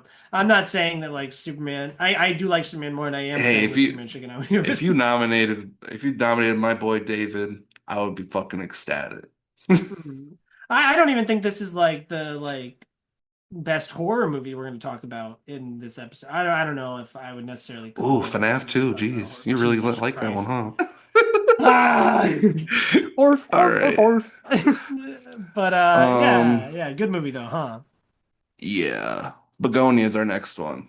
Oh, Begonia rocks. I want to lead this one. I Begonia, love Begonia, man. I had a great time with this movie. I am a born again Yorgos fan. I was not a Yorgos fan really until I think it was Poor Things, where I was finally like, okay, I get it. And now I feel like I got to go back and rewatch The Lobster and definitely The Favorite because both of those I'm like, these are overrated. And then I recently watched The Deer, that's Killing the of the only one I Sacred have not Deer. seen still. Oh, that and his first one too, like Dogtooth or something like that. I haven't Oh seen yeah, I as haven't seen well. that one either. But I really vibed with the dark humor of Kinds of Kindness, and I think that perfectly set me up for this movie because I thought it was hilarious throughout, and no one else in Oh, my auditorium was laughing at all. I had a similar experience. I was dying, and I don't think people like there would be a few chuckles here and there, but no, I Begonia is definitely fighting up there near the top of my list too. I adore this movie. So much fucking funny jokes in it. It also got way darker than I thought it would. I mean, shout out to Stavros Halkias. Dude's a fucking hilarious Yes! comedian, but his character, I was like, how the fuck do you get you talk him into doing that kind of character? But so much fun with this movie. The whole closet thing, the way the last like 20 minutes of the movie, I can see how that could turn a lot of people off. But personally, it made the movie so much better for me. Like overall, just being so ridiculous and going to the nth degree where you didn't really have to. It could have ended. But I Yargos didn't has to need to go Yargos. where we went at the end of the I movie. get it. Yeah, I Like, I'm 100% happy get we it. I did, and loved I'm it. happy. I love the ending, especially the final shots of the movie are really harrowing.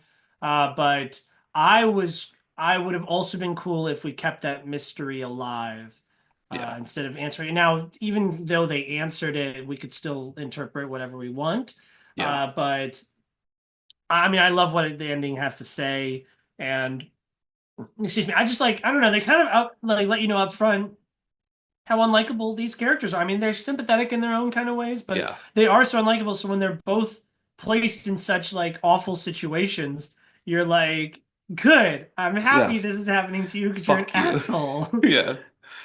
No, I Uh, loved what it had to say about like the danger of being like a conspiracy theorist and everything and just buying into bullshit and shouts out to Alicia fucking Silverstone or whatever. Did not expect to see her in there for that tiny little role or whatever, playing hmm. the mom. I was like, what the fuck? I was not expecting to see her in this movie, but just like the smallest roles. That just shows how big Yargos is getting now too, where you can get people of that. She's not as big as she once was in like the 90s and everything, but just to get Hmm. someone for that small role, someone with a larger name like that, it was just made it that much more impactful for that little bit of a moment too. But holy shit, this movie is just so fucking funny, but Hmm. also just it feels real at the same time too. Like as ridiculous as we go, with way people are thinking and the way people are acting in today's society, the shit does not feel like it's totally out of the realm of possibility of something we'd see on the news tomorrow. Oh yeah, you brought up Alicia Silverstone. I just watched her, and I think it was Happy Xmas was like a Hallmark type Yeah, Netflix I think I saw romance that on movie. I Netflix. just Yeah. saw her in MILF. But Hell yeah, yeah. no, I love Begonia. It's right up there, right around One Battle, Eddington. I think I have it ahead of Sinners and Blue Moon. which is crazy for me. I But need to see I your think, updated ranking because I do not know what it is. oh yeah, well I have also haven't updated in a hot minute, so I got to do that still. But I think it's vaguely the same as it was before, else I would have. But yeah, this is certainly up there. Emma Stone's one of my favorite actress performances of the year. Same thing with Jesse Plemons as Yeah. well. Yeah, this is I don't know if I like it more than Poor Things, but it's probably my second favorite Yorgos at this second. Yeah, I might be mine too. I have to think about it a lot. I've not seen The Lobster in a long time. I'm a Colin Farrell guy, so that gives a little bit of an edge to that one. But Mhm. I think that was the first Yargos movie I actually saw. I saw The Favorite in theaters when I lived down there. Mhm. And Olivia Colman was honestly my favorite part of that one, but it's And in she between won. probably. Yeah, it's in between those two probably. I think, yeah, I think this Begonia probably is my second favorite under, um, why the fuck can I say it now? Poor You said Things. it's like Poor Things, yeah. Which So I saw recently that movie's getting like weird backlash now for people saying that Yargos is like sexist and shit. it's kind of like how I feel about racism. Like if you talk about racism, anything can be interpreted as racist. Yeah. And so same thing with sexism. Like, a man made a movie. Like, people are mad at PTA for making a movie about black women, and like I see it all over TikTok, like black women being like I fucking. saw that recently. I was so confused by that. I was like, in what way is he really like defaming that character at all? Like she seemed like it's a very complicated character, but I don't see her as like really the worst in that movie. It's definitely a discussion. I'm just happy that movies are inspiring people to feel strong feelings and have Yeah, reactions, and exactly. that's great, right? Conversations, yeah. Especially with the direction we're going in with fucking HBO, who knows where the fuck that's going with Warner Brothers and whatnot. So even less Mhm. voices are got to be heard. So Exactly. But yeah, both 5 out of 5s on this one. We are going a little bit quickly here now. Nuremberg, you watched it. I did not watch it. Should I watch it? I do think you should watch it. I think it has the Nuremberg trials could very much happen again in modern society because it's very much going after fascists who are doing very illegal things. And Russell Crowe playing this like Nazi general is fucking incredible. And then he's just so evil, but also so charming that like it is such a great performance. And opposite Rami Malek, who this is probably his best movie that he's done. He was really good in a couple other things, but I think it even beats out his performance that people liked a lot in Bohemian Rhapsody. Oppenheimer too, Bohemian Rhapsody too. Ah, yeah, all right, I'll check it out. I'll check it out. You got a heart on But you give it 5 stars. You love this shit, yeah. I'm a history drama guy too, and World War II history especially.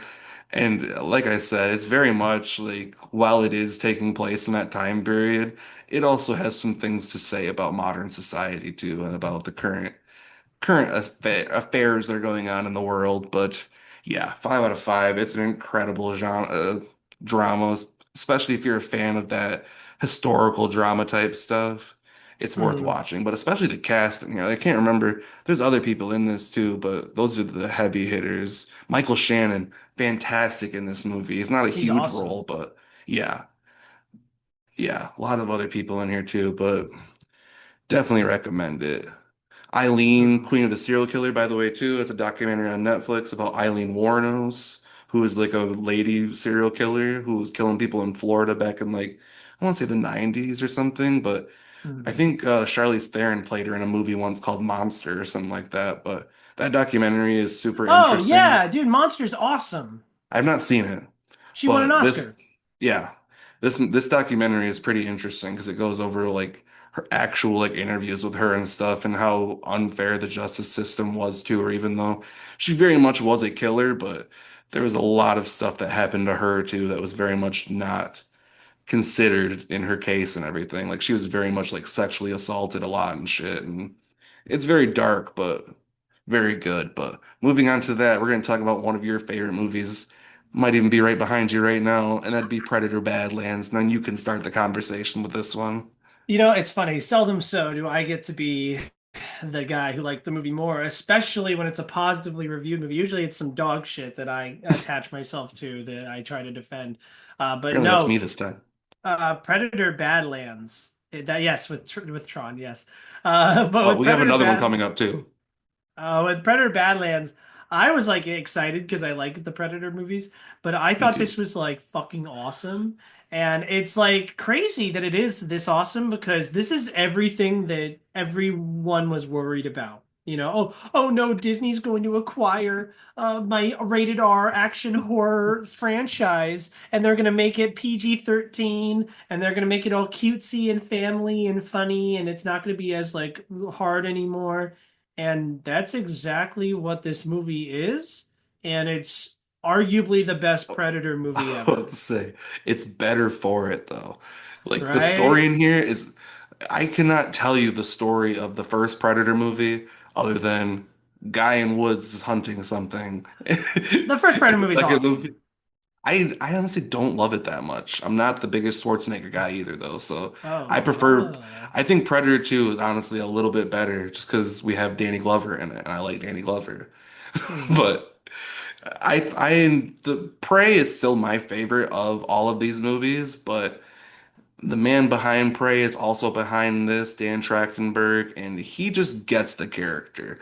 Now, I'm not one of those people that was like, oh my God, it's gonna lose everything. Because even watching this one, it still has some pretty good action in it. It doesn't have to be rated R because the things he's killing aren't blood. He's killing a lot of alien creatures, so it's not like it's going needed to be. Because that's what a lot of R movies get the R rating is because red blood equals bad because it's going to scare people. But in this one, he doesn't really tone down any of his violence by any means, but they're killing other aliens and stuff. But it does turn up the humor quite a bit, which I didn't necessarily have a problem with at all. That fucking cute ass character behind you, the new Grogu, I fucking love that thing. It's adorable. I forget what his name is, but Her name. Oh oh fuck, I yes. forgot her name. I'm like, her name But I is. mean, and Elle Fanning, who I really don't know a whole lot about other than being Dakota Fanning's sister, and like I think she was in Daddy Bud. Daycare. Yes. Her I name is thought Elle Bud. Fanning was hilarious. Her character was cool. I liked the whole back and forth of her, the bad guy robot, and her. Like, I think all of that was pretty interesting, especially being from the corporation and everything too, trying to get involved. But overall, I really, really enjoyed this movie. I don't think I enjoyed it as much as you did, but I think Prey out of the whole series is still my personal favorite, but this one's easily a number two. I just think this movie goes to show that every single young toxic male just needs an autistic disabled girlfriend and a dog, Hell and yeah. they'll be put on the right path. Because this is my life here. This is my life. This is fun, and this is my girlfriend right here. And Attach Lauren to yeah. your back and go on hikes together. Oh yeah, she's a slow walker. Yeah, I need to carry her along. The scene where Bud is going to sleep and mirroring the things that the Predator's hmm doing, one of the best scenes of the year. That is so cute. That was so funny. I'm in love. I'm in love with everything. It's by far the funniest Predator movie. I just think I would still take the first Predator above it, but this is better than my second favorite Predator movie before this was The Predators from Robert Rodriguez. And And I it's a fun rewatched it movie. recently. It's a damn fun movie. But you But brought I'm up also one of the the people that likes the other one too. So I mean, I was the only person walking out of that theater that day that liked that movie, I think. oh the Predator. Yeah. Yeah, yeah, yeah. Speaking of autism, yeah. And It's a superpower. exact. I need to rewatch it because there's still like some of the defenders of that movie like came out of the woodwork when this movie came out, and I was like, maybe it's been five It's not years, better seven than this years. movie. It is a fun movie, but it is a stupid movie. Oh, I'm sure, but the all the Wayland stuff that was in this movie, I thought that's perfect. Okay, like I kind of wanted an alien at one point, but like no, I'm good with this. This is the perfect amount of fan service. You didn't Yeah. digitally de-age anybody. You're gonna We know Elle Fanning a little bit more when you see sentimental value. Did you like The Worst Person in the World? I don't think I saw that one either. Oh, do you know Renee Renzevi? The Renate Renzevis? That she's got a weird name. The you're gonna see it. It's gonna get nominated for Best Picture. Sentimental Value. Stellan I feel like I've Skarsgård. You heard the put it on your title. calendar right now. And Yeah. you're gonna love it too. You're gonna think it's real good. I thought it was fine. I like The Worst Person in the World a lot more. But I love Renee from she's in A Different Man. So she's really great in that.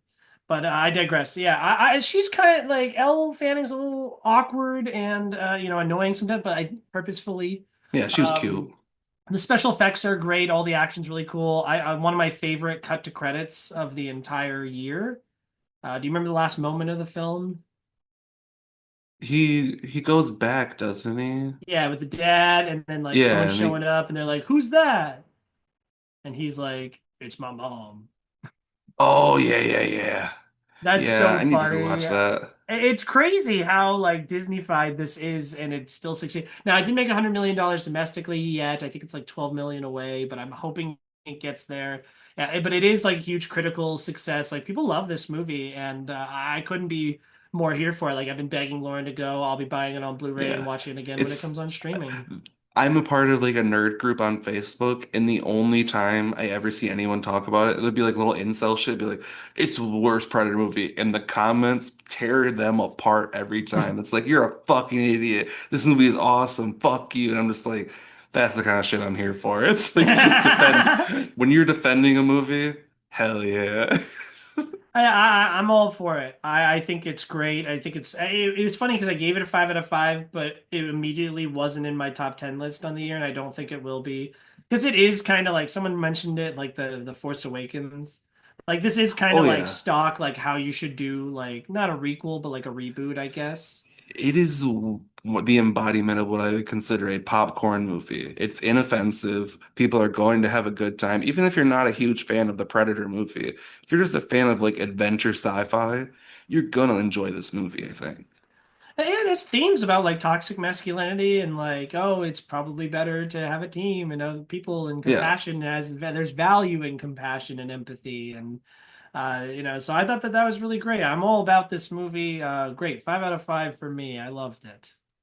I gave it a 4 out of 5, but I could definitely see myself going all the way up too, just because there's nothing I can really think about that I dislike about this movie. It's a really Hmm. fun time. It's easily up there with the best of the series in my opinion, and I'm very interested to see where it goes from here. I mean, I was a huge fan of the animated one they put out a few months ago on Hulu too. So I mean, Dan Oh, Trachtenberg just Predator gets Killer this of Killers. series. Yeah. Yeah. I like that one more than I like Prey. Yeah, that's it was so cool.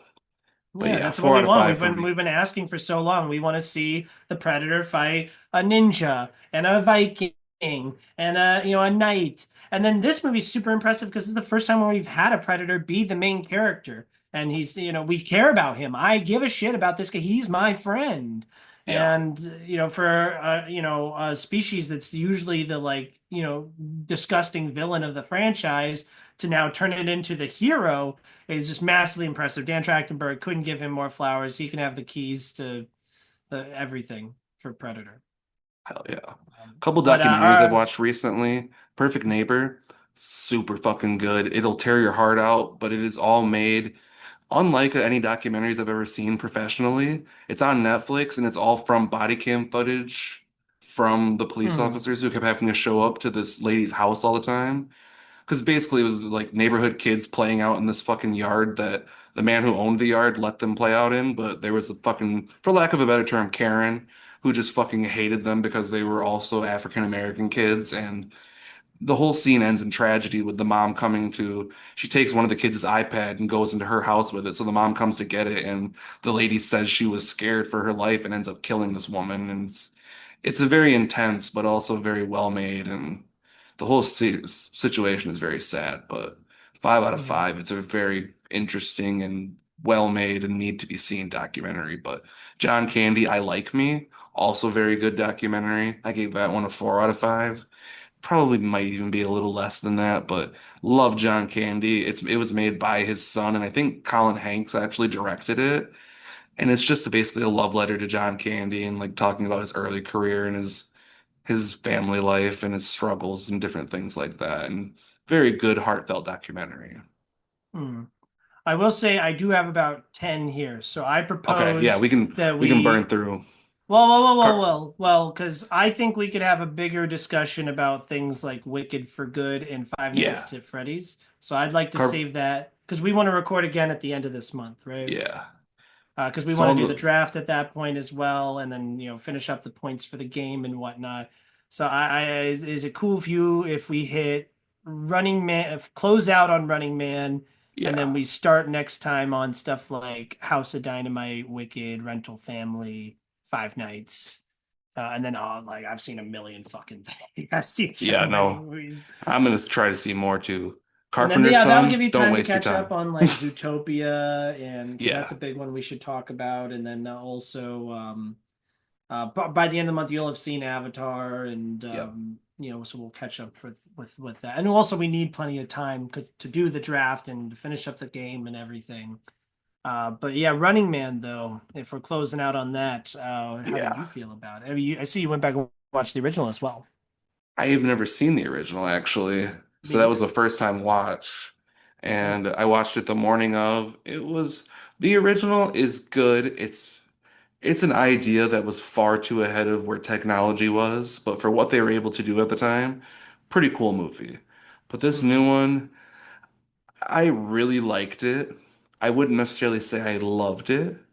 It's probably one of my lesser favorite Edgar Wright movies because it just didn't feel like it had his whole style to it, especially in the edit. I was really hoping for more of like musical edit sequences like he's done in like Scott Pilgrim and Shaun of the Dead and whatnot, but for what it was, I really thought it was good. I think what is his name? Fucking Glenn Powell. Glenn Powell. I almost call him Glenn Howard for some reason. Mhm. Glenn Powell, I think he's kind of like cementing himself as just really being a charming fucking movie star too, which I'm here for. I think he's a cool, funny guy.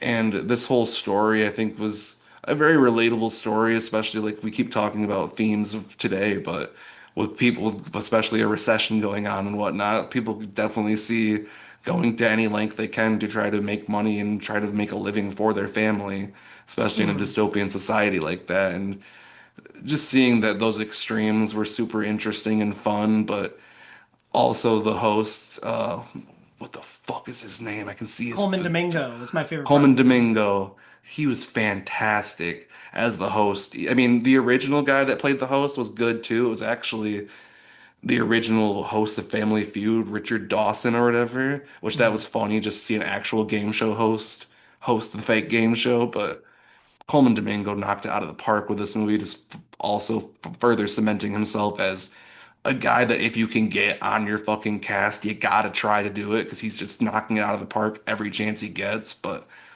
for what it is, it's a fun blockbuster movie. Josh Brolin was cool as his little villain role. Everyone else is pretty cool too. The guy with the glasses that was in like a bunch of internet videos and from Saturday Night Live. Oh, the Please Don't Destroy guy. Yeah, that guy, for what the role he had, I thought he was hilarious and unexpected to see in this movie, but I really enjoyed it. I gave it a 4 out of 5. It's probably closer to a 3, but I really enjoyed it. I echo pretty much everything you're saying, especially the 4 out of 5, but it's probably closer to a three. I mean, I think that if this was a Peyton Reed movie, it would be the greatest Peyton Reed movie ever. But Yeah, I think that's the problem is that everyone went in with the expectations of an Edgar Wright yeah, movie. I do think there's some of the things there that people are feel like they're missing from Edgar Wright movie, but I understand it does feel half baked, especially like the ending of the movie feels like very rushed. I like it more than I like the original one. Glenn Powell is such a professional movie same. star. So he carries the movie. He's a lot of fun to watch. And then Coleman Domingo has so much personality. I think he's so much. I wish they did more with him. Josh Brolin was fine, especially since he's having such a great year with Wake Up Dead Man and Yeah. I still need to see Weapons as that, dude. well. I had Yes. a ticket to go see it the day I saw Five Nights at Freddy's, but I got called into work, so I didn't get to see it yet. So I got to wait for Netflix now. Oh yeah. Well, it's only a couple days away, so you'll be all right. But Yeah. I thought the action was fun. I really one of the jokes that really hit for me was one of the he's like on the outside of the building and something falls on him. It's like a number. It's like a really silly like Edgar Wright Oh, pun. I remember. Yeah, I Oh can't my remember. gosh, I'm like, oh, my favorite thing about the movie is the thing I can't even remember at all. Well, I just now remembered my favorite thing, so I'll butt in for just a second. Holy shit. Fucking, oh my God. Why can't I say his fucking name? Glenn Powell, Woman No. Domingo. Scott Pilgrim. Oh, Michael Cera. Michael Cera fucking stole the show for me. Holy shit. When Hmm. his character showed up, he was just fucking cracking me up because I mean, partially I knew he was going to be in it from the trailer, but just his role in it just made me laugh so hard and just I need Michael Cera in more things because he just I don't know, he just gets my funny bone. Hmm. Yeah, I enjoyed seeing him here too, and especially trying to get out of the archetype that I Going feel back like and I forth with usually his see mom and from him. everything cracks me up. Yeah, I thought he was a lot of fun seeing him there, especially, with the Scott Pilgrim connection. So I Yeah. was happy about that. But yeah, I think overall, just like just disappointing, just because we know what Edgar Wright's capable of. I mean, do you like this more than the Last Night in Soho? No, I really like that movie a lot. I'll rewatch it. I need to rewatch it. I think that I like this more than that, but I could totally see myself putting them on equal I footing think this one has after a definitely more rewatch. commercial appeal because Last Night in Soho was definitely sold more as a horror movie, and it is not necessarily that. So I Hmm. think that's why a lot of people are very disappointed in that one. But the stylistic parts of that movie and all the dancing sequences are just Hmm. Oh yeah, no, it's beautifully shot movie.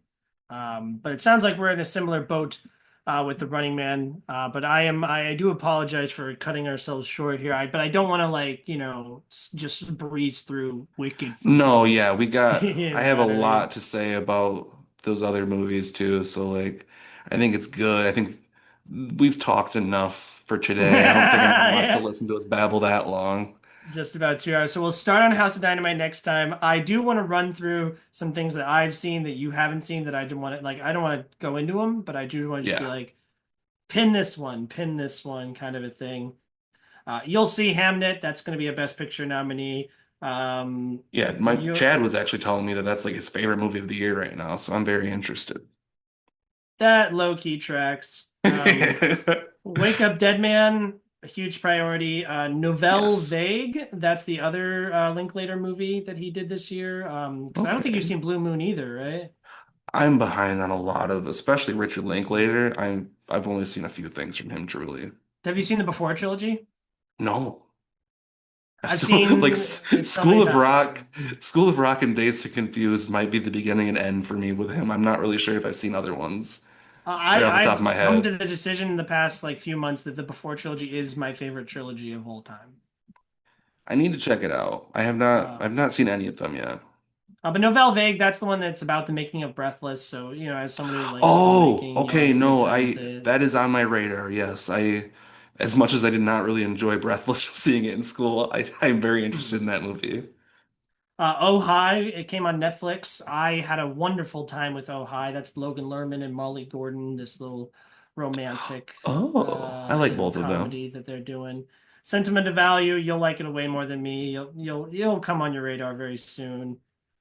Testament of Anne Lee, I was very surprised by how much I liked that. That's I think Brady Corbet's wife, the guy who did The Oh, Brutalist. Material. Oh yeah, Material of the Brutalist. Yeah. And the musical sequences in that are fantastic, and I can't wait to nominate Amanda Seyfried for that movie. So that one's one I would like to put on your radar. Um, just the standout stuff. Eternity, super cute concept. The afterlife. Oh, which afterlife are you gonna You choose? just The put love up your review for that, triangle. didn't you? Yeah. Oh, do do I stay with my husband that I've been with forever? Do I stay with the husband that died when we were young? It's a very cute idea.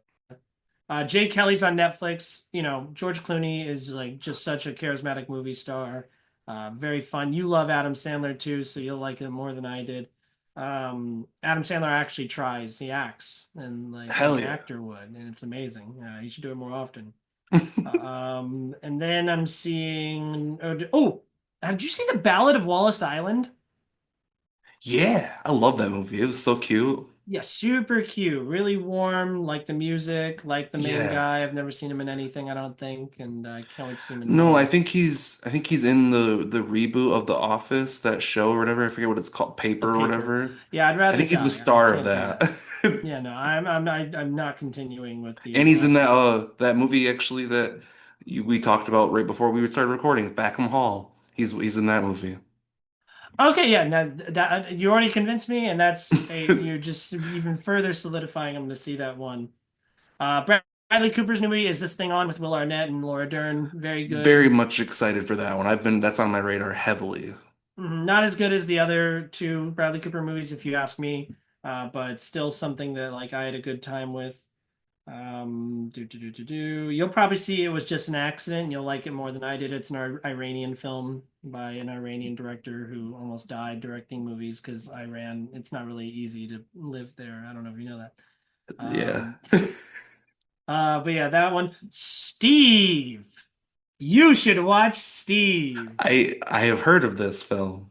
Yeah, Steve's very good. Cillian Murphy, he's just like it's kind of like Short Term 12, like he like kind of runs this like old boys home and they're all like, delinquents and he's trying his best and but the home is like losing funding and the boys are fighting with each other and he has That's to an handle it interesting all. role for him. I did not expect that from him. Yeah, it's like a mockumentary type thing as well. He's awesome in it, so I'd really Hell recommend yeah. that. After the Hunt, I think is on Amazon Prime now. That's Luca Guadagnino with Julia Yeah. Roberts, I did not get a chance to see Amy, that one. Yeah. and Drew Garfield. I know people were kind of middling on it, but I was on the high end with a 4 out of 5 with a heart. So I recommend that. A lot of rewatches, man. I'm just like only looking for hearts, and all I'm seeing is like Harry Potter movies and Getting in the Christmas spirit. yeah, well, I hadn't rewatched them in my Letterboxd era, so I was like, now's the time. Hell yeah. If I had legs, I'd kick you. That's going to be a big good player with Rose Byrne here.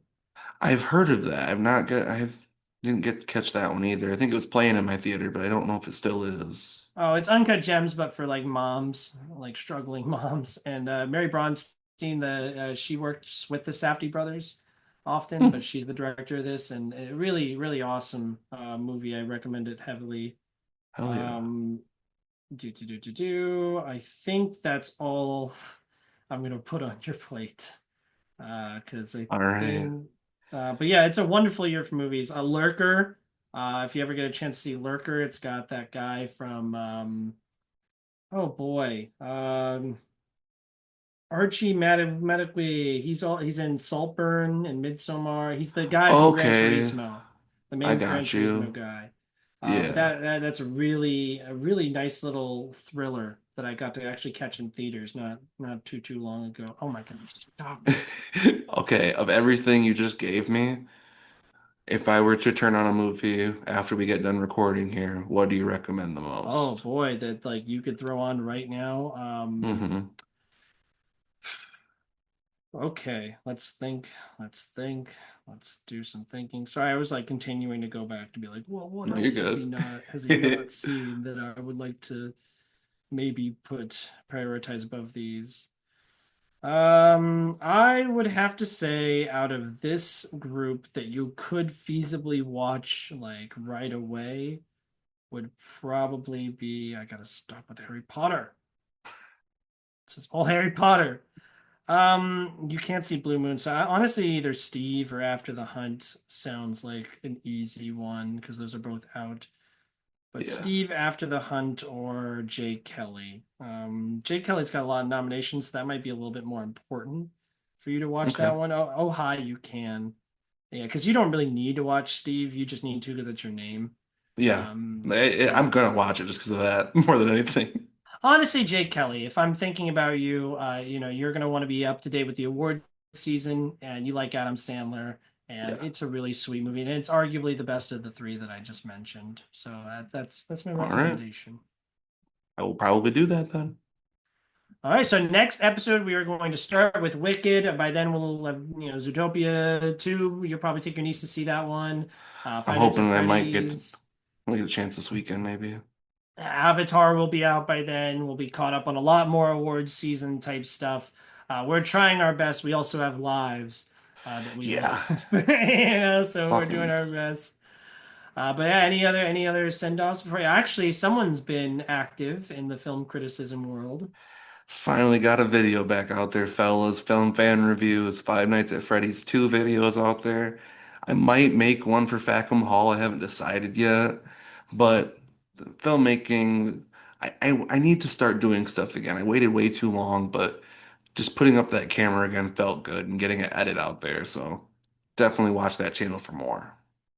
There we go. I'm doing plenty of reviews for Disappointment Media at this time. I've become like an inner circle contributor there, so that's where most of my stuff is gone. But I'm still trying to keep up with just hard reviews. I Or just put up a review for Eternity.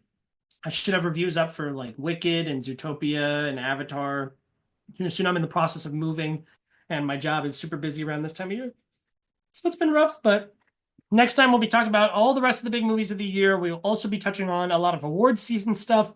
We'll be wrapping up our ass anticipation game, which I'm pretty sure we already know I'm taking it this this year, guy man. got the win finally. For the first year, first time in forever. I also won my work one, so I'm on top of the Hell world yeah. right now, man.